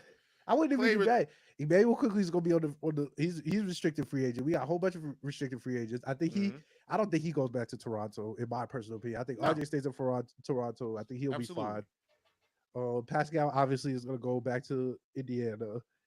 And yeah, I think that in terms of free agency, like I said, I don't see a lot. I don't think there's anybody on the market worth getting because That's not. we had Drew. Drew Holiday was probably the best option, but they gave him an extension before the playoffs started. So he's out of the fucking Yeah. NBA free agent stuff. And from what the list that I'm looking at, you looking at possibly Paul George, possibly DeRozan, and pipe dream LeBron, and everybody Right. else is some fucking mid. Like we looking at like everybody else here. You got Gary Amen. Trent Jr., Gary Harris, like Yeah, I'm everybody looking else. Doug McDermott, Yeah, I don't want none of these niggas. I don't want none Tyus of these niggas. Jones, Me Malik personally, Beasley. Uh, I yeah, could, me. I could, I could, I could, I could, I could forego Vucevic for Valanciunas if that means anything It's to basically the same. anybody. I won't even But lie it's to you. I basically might. the same thing. It's basically the same thing, but Valanciunas not coming in thinking that he better than Hartenstein, in my Right. opinion. And that's That's he, why. That's the only reason why I yeah, said that. and he could be used. He's a slow big, so he could be used situationally. That's how the Pelicans use him anyway. Right. They start him, and then they might pay Larry Nance Jr. for the rest of the game.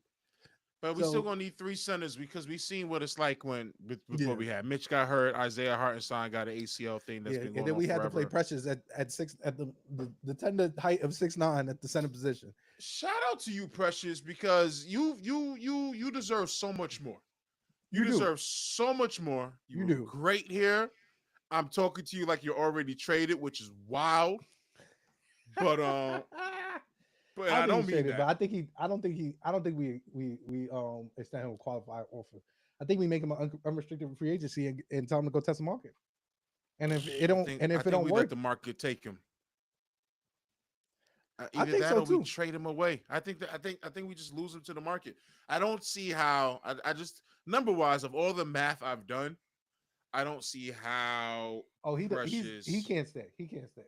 And he I would can't. have loved him to stay, but I would it too. like He's such a irrationally, tweener though that we could just irrationally, respect him from afar and yeah, just show him love forever. yeah, and that's fine. That's fine. Yeah, but like I said, free agency, I'm not necessarily worried about. I think we run it back. I think that's the best option for us right now. Like, there's nobody that's coming apart. Like, I think, like, all right. So I've heard like we haven't Patrick spoke about Devin Beverly. Booker. We haven't spoke about Devin Booker, but I keep hearing Devin Booker because of the Leon Rose relationship, because of the fact that he's a CAA guy, and because of the fact that the Phoenix Suns are an absolute fucking shit show. Like, Right.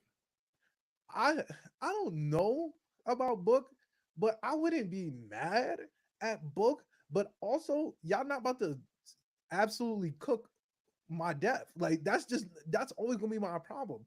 I And that's prefer why to it's a sign no. people. I Yeah. prefer to sign people. Like that's what I prefer. I don't want to sacrifice depth in the name of getting somebody. And to be fair, we did sacrifice depth in the name of getting OG, and it worked out for us short term. But we already made that move. I would rather wait it out. If Devin Booker wants to come here, my brother in Christ, what you got about 2, 3 years on your contract? Don't sign no extension, Yo, and we'll see you yeah, in you three gonna have to years. wait it out. You got to wait it out. It's the same thing with Donovan. Donovan Mitchell Say, got to wait it out. You got to yep. wait it out. Your dumbass went and signed that extension. Your dumbass didn't want to go and force your way to the Knicks. Like Anthony Davis went and forced his way to the Lakers and give a shit about what nobody thought about him and forced his way to the Lakers and went and got him a chip.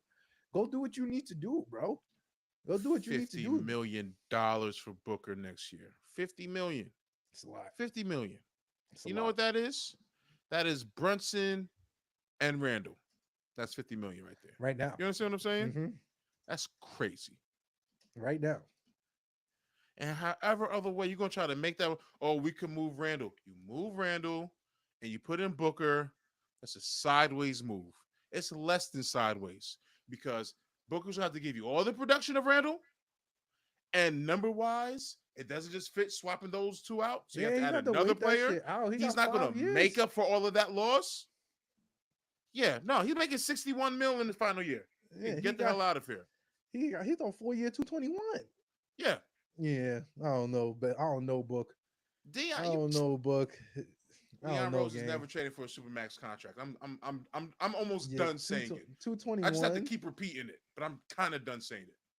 We're never 49, trading for a supermax 50, contract. 53, Mm-hmm. 57, and 62. Mm-hmm.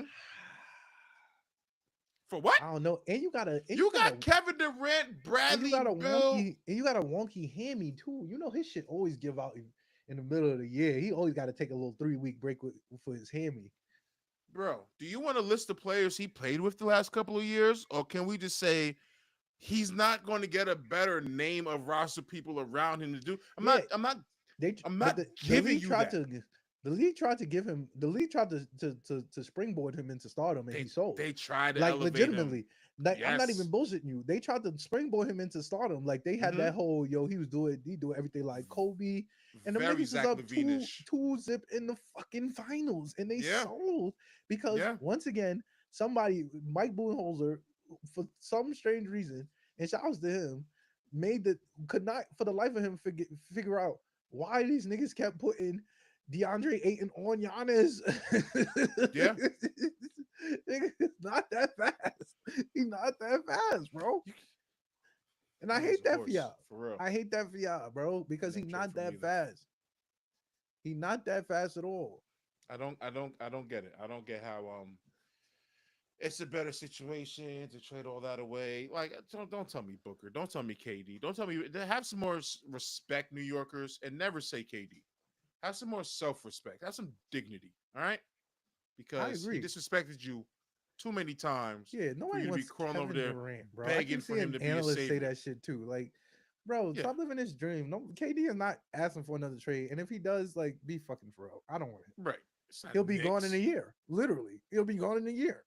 So I'd rather LeBron. I'd rather trade for LeBron. yeah, That's honestly, crazy talk. at 40, at age 40, then take a Yeah. 36-year-old Kevin Durant. I agree with that. Yeah. I agree with that. All right, so yeah, moving on. We say this for closer to the end because I don't really give a shit. I'm mad that Mm, my team is not in the finals, but we do have the facts. NBA finals coming up on Thursday, which is in 2 days. Um, and I save this for I say this for loud, right? So I'm gonna get my pick first. Like, obviously, I know I hate the Celtics. Obviously, I know I hate the Celtics. I can't stand the Celtics. And if you know me personally, know that I do not love Nick South like at all. Shout out my brother Merch. That is his team. And y'all have heard it from the beginning of this podcast. He is letting me have it every single time he can to let me know that his Mavericks are back in the finals.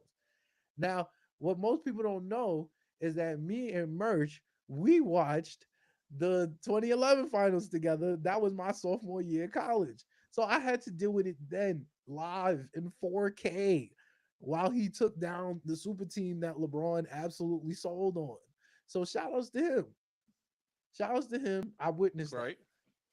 With that being said, as I look at this finals, I am picking Nick South in 7 Damn for right. for the simple fact, one, obviously, fuck the Celtics. No one gives. Right. I'm not picking the Celtics. That's first and foremost. I was about to Second and quit. foremost. Second and foremost. Second and foremost. And I it a lot of the stuff I say here is stuff that I hear often. Like because I'm now more immersed into sports media, like from a professional capacity as well as Right. just from a fan capacity. So I'm listening to a whole bunch of sports analysts say a whole bunch of shit, and I won't say his name, but somebody said something recently that really stuck with me. He said, "Bro, if you go down like not even saying who's the better players, the best players on the team. Right. If you had to pick two people out of this whole series that you know, and I said this earlier, could go get you a bucket. Like the Rosen can. Yeah. They could go get you a bucket. Yeah. Number one is Luka Hmm. Doncic, Absolutely. and number two is Kyrie Irving. I Use think him. everybody else is irrelevant, in my opinion. Now, like I said, I'm a Celtics hater through and through. But I'm fair. I have acknowledged on multiple occasions that Jason Tatum is him. That nigga is good. Like he is good. Jalen Brown is him. That nigga is good. I don't trust none of these other niggas, though. I don't Right. trust none of these other niggas. I don't trust Derek White in the finals. I don't Hmm. trust Drew Holiday in the finals. And Drew Holiday got a ring. And maybe I'm lying. I kind Yeah, of I'm do about to say, trust I'm Drew. like, I don't know I'm about not. Drew. Drew, I But like Drew. I don't know how Drew's going to live with Kyrie and Luca all day. Like, come on, they're gonna work So that. so ideally, the Celtics have two of the best defensive guards in basketball in Derek White and Drew Holiday. So like in theory, you get what I'm saying? And I like to put that in theory, Right. it should work. Like it should work and it should work in short order. Like in my It opinion, should be easy. Yeah. it literally should be Derek White, Drew Holiday, you guard these niggas. Mm-hmm. Tatum and Brown, you score the buckets. Mm-hmm. Because I'm not counting on PJ Washington to win us the Right. finals. I'm sorry. I'm not counting on Timmy Hardaway Jr. to win us the finals. I'm not counting Right. on Daniel Gafford. Like I don't see nobody else. But like in theory, but I personally, and to give Nick South their flowers, I've watched Nick South win 3 series with a team I thought was way better than them in a Mm-hmm. row, like legitimately in a row. I thought they should have lost to the Clippers. I thought they should have lost to the Thunder. And I thought they should have lost to the Timberwolves. And I picked them to lose every time. Can I ask you to help prove your point some? Because that's well said. Do you remember the last time they were in a situation like that? Yes. Do you understand what I'm saying? So you're exactly where I am. Thank you. Bro, We that's watched why them. we in here. We watched them 2011. 2011. Same. 2011. And this is why I'm saying this shit feel too familiar to me. Do you get what I'm saying? I just told you I watched with one of my closest friends, one of my groomsmen, Right. Merch Scott. I watched literally Dallas run through 3 teams they should have Mm-hmm. not beat that year. And I know for a fact one of those teams was Kevin Durant's bum ass. Like I know Yes. that. And I remember specifically picking like, yo, okay, so he gonna run these things through. And I watched Dirk give this nigga chips every game. I was like, no, how? Facts though. So that's what I'm saying. In theory, and this is my only coaching analysis I have for this, because I don't really want any of the teams to win, honestly. But Yeah. it just feels too familiar to me that a Dallas Mavericks team in which I've seen them beat 3 straight teams, and I'm talking about in like convincing fashion. Yeah. Yeah.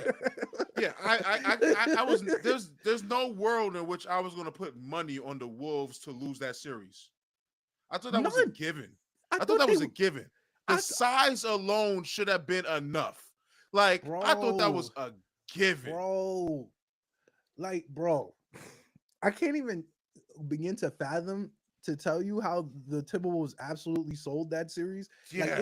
it was crazy to me to watch them sell that series, and it was literally because Luka Doncic is on a tear to like literally prove that he is the he is the He's doing nigga. this for Europe, bro. He's doing this This, for home. bro. He's doing this. This is for the streets. Bro. In a way, it feels like he's doing this subconsciously for white people.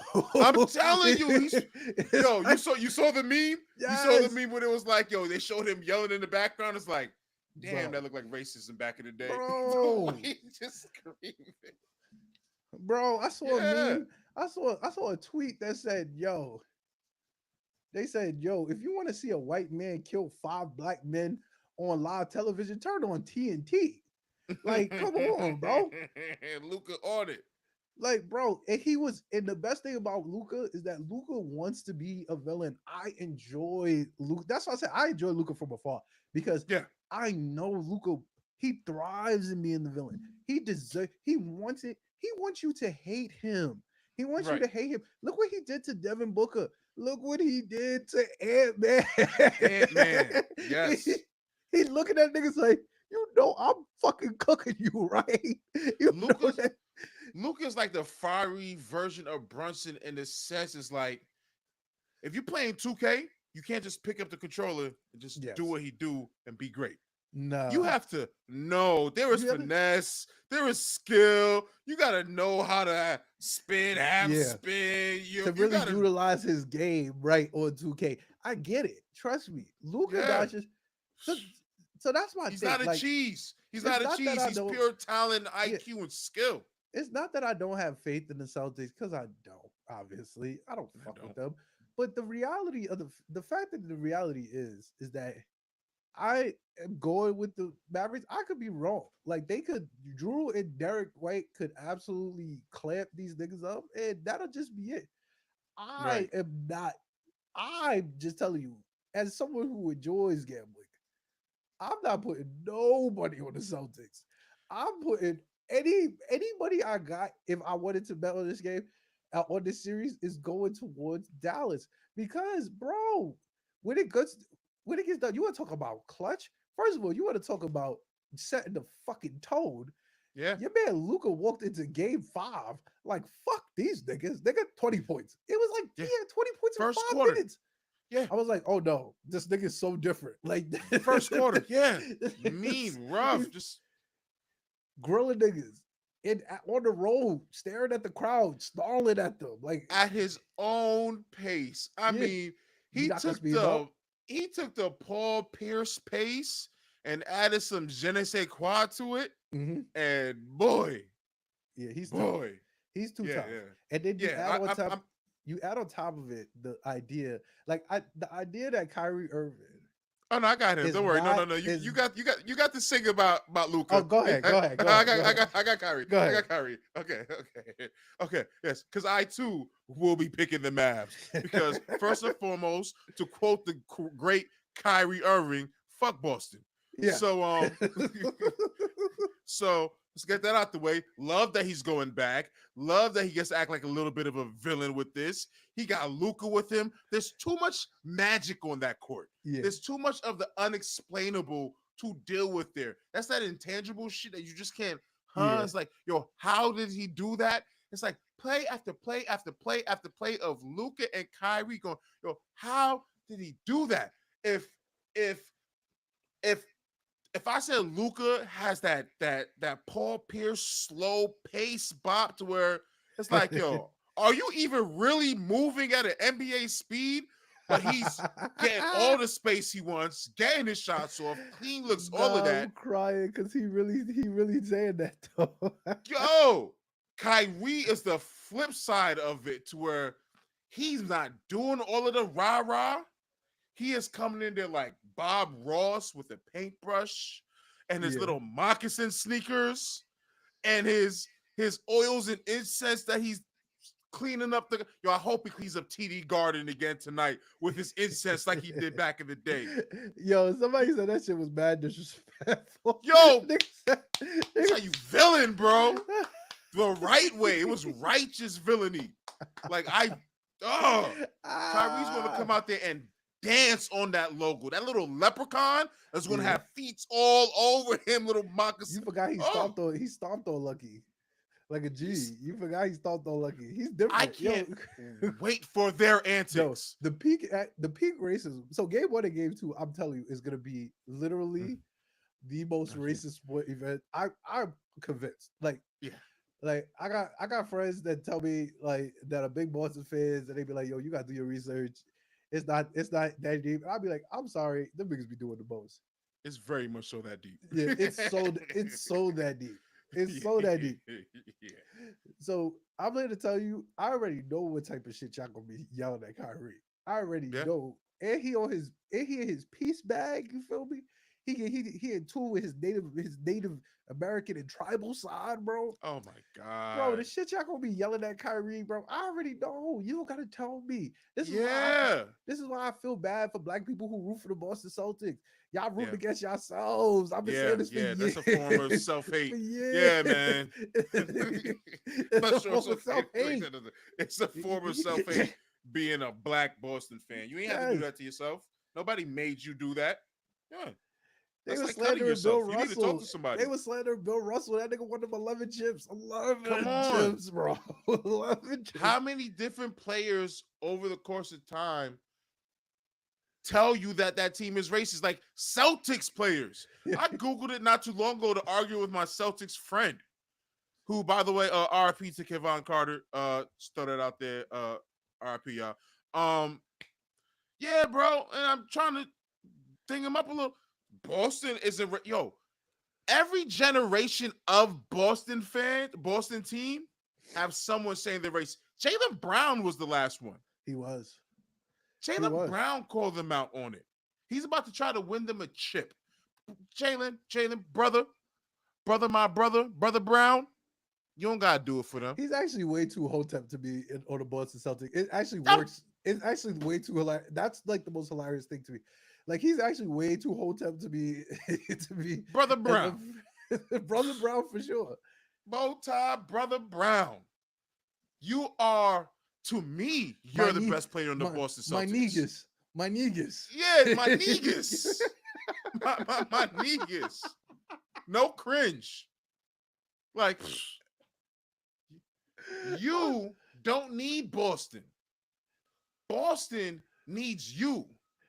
If you found your way on Orlando, nuts. If you found there is a plethora of teams that you are the missing piece to true greatness for them, measured in ways that if you took them to the second round, they would respect and appreciate you for it. Unlike the rabid, savage, racist Boston Beaners who hate you unless you win them a chip. And they only gonna like you at the parade. And they're gonna throw something to you as you leave the parade. Bro, you don't gotta do this. I don't think there's much of a future here. Yo, Luka, put Boston out their miseries, make him blow it up. So my plea to Jaylen Brown in a sense to leave Boston eventually. Like if they win a chip, obviously he's probably not going to leave Boston. But I do think if they lose a chip, I think the door is open for sure to get rid of one or the other, and then not get rid of Tatum because they about to get that nigga 330. So once they get that nigga 330, I think so. This is my point, right? I think Boston is such an interesting place. But what solidified the fact for me that I don't believe that Jaylen Brown is long for Boston. I don't give a fuck what he say. I don't give a fuck what anybody say. Marco, I know you out there somewhere. My guy Marco, I don't give a fuck what you say. That's the biggest Jaylen Brown fan I know. Mm-hmm. When the streets told me, and like I said, I don't be tuned into Boston sports because fuck Boston. Right. But when it came across my ticker that Boston Twitter and Boston media was trying to rise up Kristaps to be that second best player on the team. You heard the rumblings. Yeah. I was like, so disrespectful. So disrespectful. Because there's never been a playoff series that Jaylen has not showed up for. And you can't say that about everybody else on that team. Could you imagine? So disrespectful. Do you understand how much you gotta hate niggas? I ain't even gonna put this on Jaylen Brown. Did you understand how much you gotta hate niggas in general? Yeah. For this brother who just helped y'all get to y'all first finals since 08, literally, or 09, whatever. He showed up. And he showed up. For y'all to wait for Kristaps Porzingis to come here and try to pump that he's the second best player next to Jason Tatum, mind you, Kristaps Porzingis has not won a single playoff series until the one he fucked his fucking leg up in this year. He has not won one. Think about it. The 2 series in Dallas, he lost both. They lost both of those in the first round. Yeah. And that was the last time he was in the playoffs. Luka. Yes, he didn't go to and he had Luka. Ugh. And I feel like if Luka don't want to work with you at this point, it's tough. That's racist. Luka got racist. Daniel Gafford out there, averaging 12 and 10. Nigga. And like, you get what I'm saying? Like, how you fuck up the Luka bag? Like, Maverick size is so not there. The fact that he should have thrived there. He should have. The Maverick size is not there. But that's neither here nor there. Kristaps Porzingis, they saying he's the second best player. I knew this team was not long for Jaylen Brown. And that's and to be honest, it might not be long for Jason Tatum either. If I'm being honest, I can guarantee you, if Luka Doncic walk up in there and smoke Jason Tatum in 6 to 7 games, they're gonna be looking at Luka Doncic like new great white hope. It was Luka Bird, baby Bird, come over here, we my brother. We saw what they did to Isaiah Thomas. All right. We The saw nigga what they lost did his to Isaiah sis. The Thomas nigga lost his sister and played a playoff game for y'all the and very won it, next day. willed it, The and nigga was crying in the fucking pre-games. I I got was like, goosebumps thinking about it. Camera, bro, I got goosebumps thinking about it. bro. And they literally and they threw that nigga to the wolves. To the Dashed him away. wolves. To the wolves. They threw him to the wolves, bro. So okay, yeah, do it. You want to do it for Boston, brother Brown? All right, God, I leave that up to you. by all means, my brother. You You are already. I'm so looking at your contract you are right now. so hotep. You are You so got hotep. yeah. You you are so hotep to be having the level of that's like Jalen. That's like seeing Jalen Brown dating white women, bro. Like I would never expect that. Like Yeah, it's not like it just wouldn't feel right. Be could you like, yo, imagine? bro, Like it not even to be problematic, but could you imagine Jalen Brown walking around with a light skinned baby? Like you like Jalen, sister, my ivory you queen, feel me? Like my Jalen Brown milk of walk around like magnesia. Jalen Brown walk around like his sister his his sister queen gotta be chocolate. You feel me? Like she gotta be Mm-hmm. big chocolate. She Like not smell just like roots and bamboo. yeah. She She got an gotta smell anklet good toe at all ring. She got little times. bead things in her Yeah, she locks. walking around with afro or she got the plaits in Yeah. her hair. Yeah, like that's how Yeah, she Jalen got the Brown little took. the belly bead something Yeah, for whatever reason. Like, yeah, fuck out of we here. know this. She's saging with Kyrie on Thursday. Like Her that's the type of joint her that skirt could be turned into a picnic because she yeah. just take a nap in the ground, bro. Just rip That's that bad boy. Come on now. that's the type of energy Jalen Brown be out here pushing. And you got your money, bro. 31 this year, 61 in a matter of Oh, like he's three, touching 4 more 70 mil. years. Yeah, that's 70 mil is the final year of his contract. They're gonna have to give him that. That's nuts. They're gonna 70? have to give him that. And the crazy thing is that the funny shit about Jalen Brown is that Jalen Brown, you could make a strong argument is that he earned the money this year. Like, Yeah. he Yeah. earned it. Like He niggas earned looked every at penny. him, they looked at him like 300 mil, and he was like, yeah. Yeah. Yeah. And that Yeah. don't look crazy because they're gonna give Tatum 330. This is what I'm saying. They're gonna give Tatum 330, bro. Tatum don't deserve it. I always feel like Tatum has been jocking the Kobe bandwagon for way too long. I hate it. I kind of find it a little nasty. It's actually super nasty. The fact that he plays for Thank you. Boston makes it even nastier. Thank you. Thank you. Thank you. I've never enjoyed it. I can't say that they can't be peoples Yeah. or that they don't have some sort of history, Yo, whatever. the But nigga to was make it wearing, seem like that he is the heir apparent to the Mamba mentality, bro, aura, and all of that, it's just gross. bro. Your And man just had the Kobe armband on in Celtics green, bro. I don't even know how. I still don't know how I feel about that. I, I, He had a bruh, purple Kobe armband on in Celtics green, and that's what he was jacking. come on, And they man. let him do that in Boston. Like that's crazy. Yeah. So Boston, go bye bye and go bye bye, go bye. Yes, How many games? How many games? So we could get off of this. I got Dallas in 7. I think it goes to 7 games. 7. Yeah. The NBA needed the money. Yeah, It got kind of weak. The playoffs got kind of uninteresting after the Knicks I just left. think Boston has not Kinda been understand. tested. I think Boston has not been tested at all, and I think them not being tested is going to cost them at least 2 games. At least Oh, two games is going to cost them. so At we least putting two the games. rent on game 1. You feel me though? I hear you. I hear you. That's fair. I wouldn't be mad at that. Porzingis may be coming back, but I hear you. Yeah, but they have to assimilate Porzingis into the Thank you. fucking Thank you. fucking lineup, bro. Thank you Al for Horford saying has that been because people just be cooking. acting. Al Horford has been absolutely cooking. Like you can't Yes. deny that. Yeah. He's been after he went up again. First of all, this is why Cleveland. I can't take Cleveland seriously. This is why I can't take anybody, and I can't take Indiana seriously. Y'all had 38-year-old Al Horford go up there and be the second or third best player in the series. That's crazy to me. Yep. That is what crazy people do. But then on the flip side, Tibbs went out there and made our bench our playoff starting unit, which we went this whole podcast not saying. Our bench was the starting unit that won series. So I mean, shit, things happen, right? Yeah. And Tibbs Right? is also a crazy person. So Oh, yep, my yep, point's yep. there. There's the bridge. There's the Yeah. connection. Yep. All right. All right, so let's wrap this up. Y'all already know what time it is, man. It's time for Knicks for clicks. LOL Knicks. We're man, Knicks fans and Knicks haters say just the darndest things, man. Man, man. He there's got a good there's one. so many of a plethora to pick from. But Mhm. I'm gonna start off with I'm gonna start mines with like yeah, I have two. All right. So my first All one right. for sure is Tyrese Halliburton front running with Mhm. the Reggie Miller choke hoodie on after they blew us out in game 7. Mhm. That's super Knicks for clicks for me because he knew it would garner a reaction while also being the extreme front runner. Because if you check Tyrese Halliburton's fit prior to the game, Right. there was no hoodie to be seen.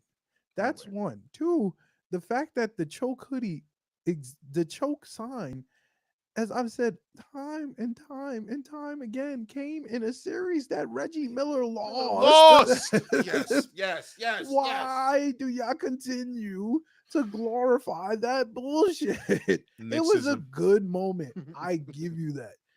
And in the very next way, we lost that game. I give you that.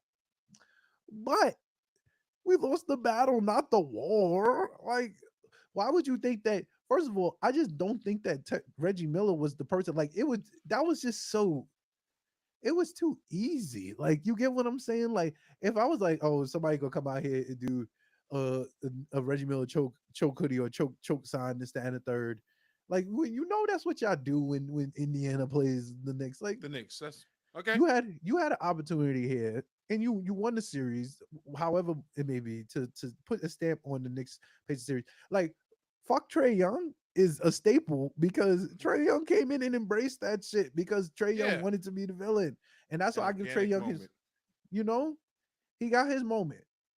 This young moment being a piggyback moment of Reggie's moment is some dick sucking, and I'm sorry, I can't explain that any other different way Yeah. than that being some OD dick sucking. Like, that was crazy to me to watch you Yeah. not walk into the arena with the Reggie hoodie and then Yeah. leave the arena with the Reggie hoodie. Like, come on, son, you're a loser. So that's my first Knicks for click. My second Knicks for clicks, and we mentioned it. You kind of threw it out there Stepped because you on it a called little. me, My bad. but it's all good. Mm. Lowry marketing plus 5 to 6 picks. Lowry marketing for Julius Randle and 5 to 6 picks is literally the most insane Knicks tax I've ever heard in my entire life. I Yes. can't lie to you. It is the worst Knicks tax. That's why I thought it was so important to say. It is Yes. the worst Knicks tax I've heard in my entire life, and I've heard so many bad ones. That's what I need you to understand. I've heard so many bad Knicks trades in my life. So many Yes. bad. The fact that Heard this them came all. from Heavy on Sports, Heavy, which is supposed to be a reputable sports platform, they said, and in the article it said you gotta think 5 or 6. Like, hello, why do you think that Leon Rose would want? Why do you think Leon Rose and Danny Ainge are mans like that? First and foremost, because they not. Because Because they not that Donovan shit was weird as fuck, and was Danny Ainge know nasty that, work. and it was nasty. But why would Ugh. you think that Leon Rose would come back to the table for Lowry marketing? And y'all know how I feel about Lowry marketing. Big man that can shoot. He has shown me nothing. Nothing. One time All Star Larry marketing, by the way, for 3-time All Star, 2-time All NBA player, Julius Randle. Are you fucking serious, bro? Like, come on, bro. What are we talking about here? That is the craziest thing I've ever heard in my life. So you're telling me I'm going to trade a 3-time All Star plus Mhm. plus Plus. 5 to 6 picks for a one-time All Star, bro? Are we for real? Yo, this makes sense to people somewhere. Somewhere out there. Julius Somewhere out there. Julius Randle is 29 years old. He is 29 years old. Guess how old Larry Markkinen is? Larry Markkinen, my good friend, is 27 years old. So you telling me five Yeah. to six picks, 2 less All Stars, 2 less All NBAs, and you're only 2 years younger than me, bro. I Yeah, felt I'm like not it doing was. it. I felt like it was NBA Centel I was looking at, bro. Yeah. I felt like it was. I felt like I was being trolled. I felt like I was Said, being I trolled. let you talk. I thought it was an actual Makes real sense. Knicks for clicks, but this was serious publication. I couldn't believe it. I'm still in disbelief Mm. that anybody would think walk into the table with Like, I'm not even gonna give any NBA competent GM going to the table and being like, all right, I have a 3-time All-Star, 2-time All NBA player, and I have a 1-time All-Star, but I'm gonna trade you the 3-time All-Star plus 6 picks for the 1-time All-Star. Oh, and he's also 2 years younger than you. Yo, every time you say the 6 picks, my whole body has like a No, reaction. because it's really the most insane thing I've ever heard in my life. How? I want I wanted Laurie Markkinen. We had Porzingis. After year one of Porzingis, I wanted to trade it for Markkinen. I just did. It was just something about the two. I was like, you know what? I feel like this guy gonna be more durable. I feel like I could build off of this a little more. Mhm. I want to make that swap. That was my position at the time. So I'm a big Markkinen fan. 6 picks? Is that legal? Like who's doing that? Okay, Larry Markkinen didn't even make the playoffs this year. of course not. Of course not. So you're gonna give me six? I have to give away 6 picks for somebody who didn't even make the playoffs? Yes. Get the fuck Play out of in? here! Nope. No play in. Nope. Nothing. No. Yeah, go ahead, go ahead, go ahead. I'm done with this. This shit gets me mad. No, I can't even that lie. was that. You know why that was so perfect? You know why it was so perfect? Because that came from a reputable source, which rolls right into my Knicks for clicks, which is such a satisfying Knicks for clicks for some. I know a lot of y'all out there are like heartbroken over it. Oh my God, what are we going to do? This is going to be the last year of Inside the NBA. Get me outside of this shit Yes, now. I love it. Woo! I love it. I You mean to love tell me I this. don't gotta listen to Charles Barkley and Kenny Smith act like they watched the Knicks game this season? I don't gotta act like these guys are experts on this. They are Nope. really proving the players versus coach thing here. Yeah. The jocks versus the analysts Yeah. and the equipment managers in them. Like, Yeah. there's a reason why Spoelstra was watching videotape and doing all the work in the back, and Yeah. he is the coach now with the ill contract and all of that. Not uh Haslam. Yeah. Y'all kill me. Y'all, how many? Some of the best bad takes we got from the Knicks this year, From we got inside from the that NBA. show. We did. Absolutely. Absolutely. Some of the just the most egregious is like you went out your way to say dumb shit, and then you double down on it the next day. Like, come on, man. And how many instances did that just click into your head? At least Yes. two. At least three. I'm And like I could raise you four, yeah. and we can prove Right. like all day playoff series. Like Yeah. we winning. We go into we win the game. They go and talk about it a little, and it still feels like they talking for the other team. They have the in the middle of the first and second quarter. Hey Yeah. Chuck. Hey Kenny. Hey Shaq. What are you guys doing? We're watching the game. What are your predictions right now? I predict the Knicks are going to lose by a lot because they suck and everything about them is bad. None of this makes sense. I just don't get it. I don't know how they got here. Like generally, over and over and over. There has to be a new way to do this. Yes. The fact that we're doing these pods, the fact that we all be out here doing all of this, there has to be a new age way in which we can have people who actually watch the teams Yeah. talk about the team. I don't want anyone but Monica McNutt talking about my team on TV. Honestly. And Honestly. Alan Hahn. Yeah. Like, let's start doing this. That's why we stick to MSG Network. It's crazy. Yeah. Not even to not even to step on your point, but Uh-huh. you see a lot of people, especially Knicks fans. Knicks fans, if the game is on MSG, that's what we watching the game. That's what we're watching. National broadcast. Like Broadcast. we don't like Doris Burke. I can't stand Doris Burke. She is so It's anti-Knicks. nasty. It's crazy to me. Like it's crazy to hear her be so as anti-Knicks as she is. I gotta pray that Breen is out there with them to bring some sort of Yeah, balance. some type of balance. Because it's crazy. Because what are we dealing with? What are we dealing with here? We looking at Uh, mm, yeah. Like I'm so happy inside the NBA is and coming to an end because yeah. like individually, I like Chuck, I like Shaq, I like Kenny, I like Ernie, like I individually for I sure. really like Ernie. Ernie Yeah, somehow end up becoming the star of it all yeah, just by and acting like an adult. in the room. But in terms and as a group and just the content, like at the content they're doing, like you could tell it's for shock value, and that's the Right. nasty part about it. Like me personally, I used to like inside the NBA, like Yeah. I used to like it. I thought that they was cool. I thought that they was funny. I thought that they was fair. Then it felt like they was bullying. At some point, it felt like they was bullying people. Like it's like, bro, like they had Draymond on there talking shit about Rudy. Like Draymond ain't like you, my nigga. You Like, ain't. sit You wasn't in the down. playoffs, bro. Why are you here to talk shit about me? And I'm here in the playoffs fighting for a chip, bro. Like, come on, son. What kind of hater shit is that? Like Yeah. that's programmed. That's programmed directed decisions and stuff like that. You could just tell the whole shit was going to shit, honestly and truly. The fact that Yes. it tells you all you need to know that TNT or Warner Brothers Discovery didn't want to renew the deal with the NBA or that they Yes. thought that it was lowballing and stuff like that They because saw no everybody future in it. and they either saw no future in it and won't admit it publicly, like they won't admit it publicly because of course the shock values. Oh, it's inside the NBA. Oh, I can't believe there's nothing. You guys are irreplaceable, stuff like that. My nigga, they could go put that shit on NBC and do the same shit. Like Yo, that's not something that's hard. You get what I'm bring me saying? back the NBC theme song. I want it and I want it now.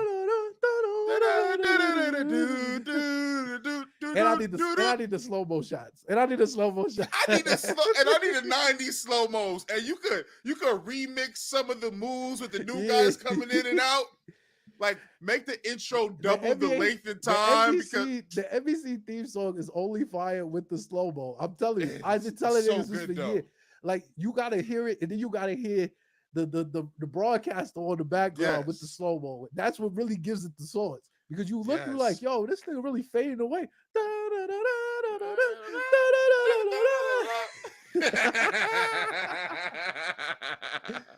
Tonight on NBC, Knicks versus Pistons. You don't Yes. give a shit. It's the Pistons. You in it right now, bro. You're like, yeah, basketball. Yeah, we want that. You know how Yes. easy it is to replace inside the NBA with Yes. something that's reputable. And This is what you do. and this You is set the up the age of pot. content. This is the age of content, bro. That's what I'm saying. Like, yo, get two guys to represent the Knicks, two guys to represent the Pistons, and you could just have them talk.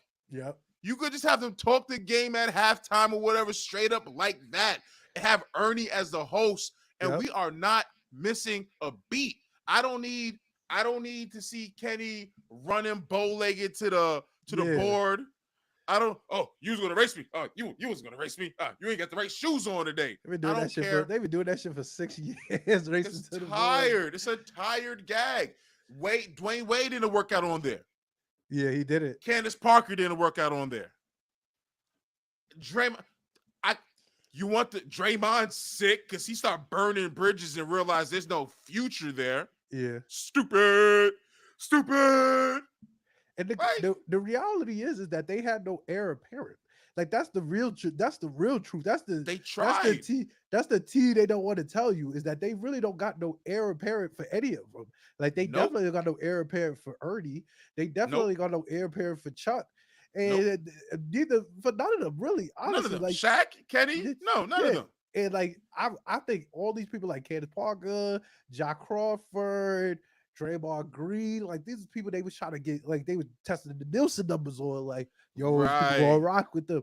And the reality is, I'm telling you, yo, bottom line business, especially with this TV money, these motherfuckers don't give a fuck, bro. Like they like, Right. bro, like especially you talk about if you really want to get in a bag like venture capitalists and versus private equity and shit like that. Talk about it. Private equity people that are into TNT, they don't give a fuck about fucking inside the NBA. That shit not making us no money no more, bro. Get That rid is of that a shit, bro. 1% of the total of the Of conglomerate of Warner, the corporation. and this is not just TNT. This is Warner Brothers Discovery, bro. Right. Warner Brothers WB. Right. You are one. Tonight You are on the one. WB. You feel me? You are one And you are one platform on a channel. You're a halftime show And one between the real show. You're that comes cheerleaders. and y'all don't even got and y'all trying to pay for the B package. Now I bet you they to talk about cooking to the A package. ESPN is not giving that shit up. No, No, no. Fox already got football. NBC already got football. Like Peacock and them got football. I'm not giving up. And I got Monday Night Football. They got the C. ESPN got the C package on football. You think they about to give fucking TNT, who Right. only works NBA. in basketball, an A package? Get the fuck out of here. I'm not Right. dealing with y'all. I'm not dealing with y'all. Y'all niggas go take this B package. And the funny shit is that TNT played themselves because they allow Amazon come in. Amazon gonna come Amazon in. been running wild. But why not? Amazon can get it on the C package on everything Of because course. this is fun Streaming's the money to future. them. This is fun Yeah, money this to is them. play.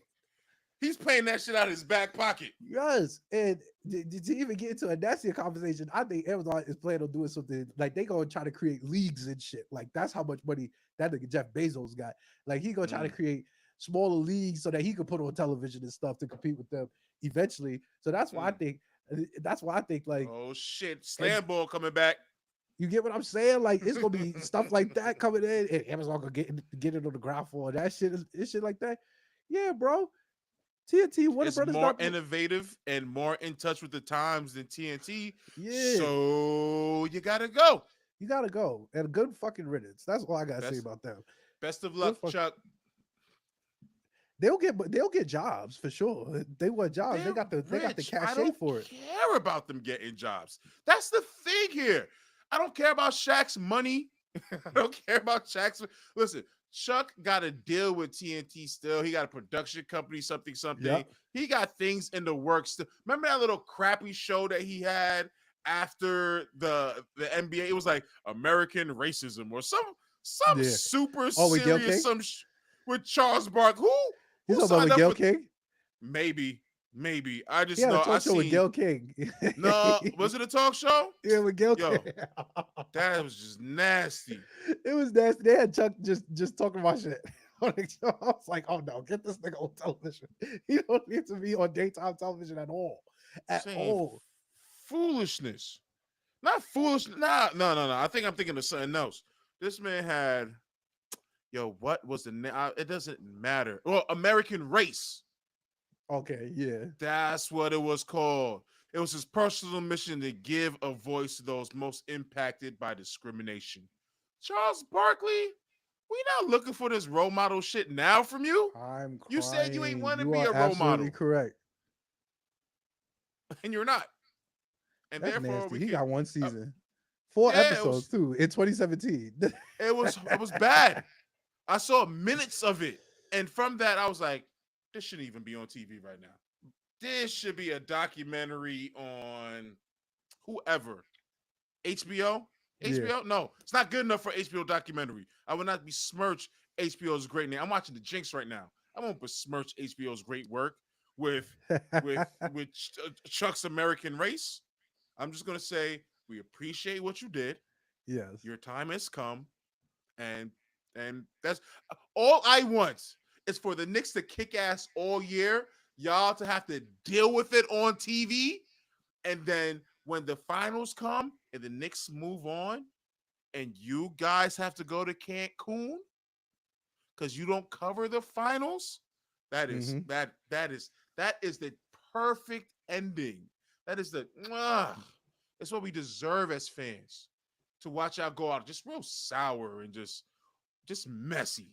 Like, all right, Mm-hmm. yeah, you got everything wrong. Knicks in the finals. Y'all yesteryear. It's a new day. We gotta trim the fat. All Yep. right. That's my Knicks for clicks.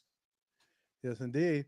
All right, Mm. we could call it there. That was a good 3.5, almost 4 hours Bro, we gotta potting, man. We was split this cooking. in two, bro. No, listen, we are gonna figure it out. Next season, we got y'all, bro. 338, 338, 34. Listen, I'm learning a lot of new stuff. Yeah. That's what I can tell you. I learned a lot of new stuff. Like I said, I'm in different rooms now. I'm grateful, you know. Hasn't it got I got different mics. My You setup is a little know, more complete. I'm not I'm not worried about the grateful. sound volume. You know, my headphones stayed on, power Yeah, through throughout the whole show. you We we did. we we, we We getting did big. better. And I just want to thank you guys for tuning in. I guess Word. this will be the conclusion of season 2. Yes. And we'll start season 3 relatively soon. Like season 3 is S- starting with the draft. Like that's the purpose. I Swag. want say episode 1 and episode 2 to be the draft and free agency. Are we doing And reels now? That shouldn't be long. nah, not at all. Not at Oh, all. damn. All right. Not All at right. all.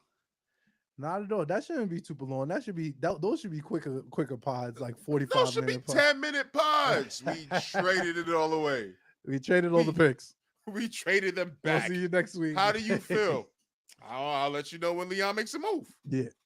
Yes, indeed. And yeah, we'll talk more so about the draft and more so in pertains to.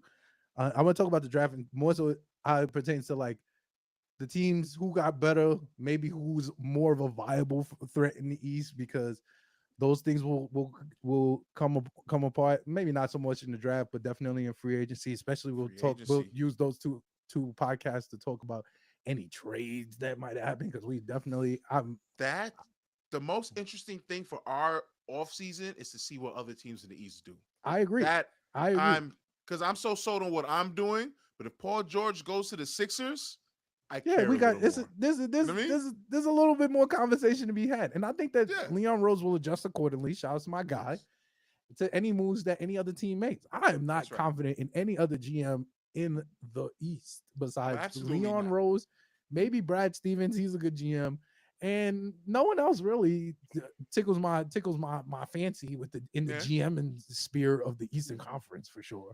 No, So nobody. yeah, I'm looking forward to the Miami. off. I'm Yeah, curious about yeah, Miami's yeah. moves. Pat is good, but yeah, I'm not worried about this. We'll be fine. Mm. It was a great season. Like I thoroughly enjoyed this It season. was a good season. The ups, the downs, the January Knicks. It was a good season. I enjoyed every single portion of this season. I cannot lie to y'all. It didn't end the way we wanted it to end, but I am so optimistic. Like I'm irrationally optimistic, to be honest with you. Like I Yeah. absolutely think we are in play. We are contenders for sure. We walked out I of want this. to We run the walked whole season back right now. Like yes. today, before we With start the injury finals. with injuries off. With injuries off. Fuck out of here. Let's Facts. check Facts. ball. Check ball. But yeah, thank you guys for tuning in. It's the conclusion of season 2. You can follow us everywhere at Knicks in 6. That's Knicks in number 6IX pod. Mhm. You can follow me everywhere at Frostman Guru. Sean will get you his social media information by season 3. Yes, Um, it's time. I'm here, so yeah, I'm gonna yeah, yeah, we're yeah, gonna we're yeah. gonna we're, You're we're a gonna do permanent, this. you're a permanent fixture for Yes, this sure. is So the people therapeutic. have to I need know. this. Let's do Yes, this. and I Let's feel do you in this. that. We definitely took 5 weeks off. Season 3 will be so much better. I got so Mm. much more shit that I want to do in terms of like building elements and kind of trying to figure out how to run this. From a producer side, the only real problem is that being a producer and the talent at the same time is kind of hard. But I'm kind of figuring it out as I go Mm. in these other with doing these other podcasts. So I think it's not something I can't do. I would So say that I used to be a producer and talent of my own shit, but then you clown the technology I use, so I don't even got time to talk to you about that shit right now. Shout out to the W Audition out there. oh, Oh, I'm definitely using Audition oh for some so stuff that I'm fight you using for right now. playing. All right, yeah. Nah, Yeah, I'm let's using get off here. Audition. I'm using Audition. I gotta do a whole bunch of cuts. I had to learn all these damn Audition shortcuts. I was annoyed. Well then I can show you a thing or two audition. That is oh yeah. Hey yo, let's go so we can prep for next season so this can Yes, be even indeed. better. All right, so we gonna holler at y'all. We'll see y'all at the Nation 6 draft special in Or a the couple weeks. celebratory DeRozan party. Yeah. We'll let you know the time and dates for that one. Yes, indeed. All right, y'all. Peace. Peace.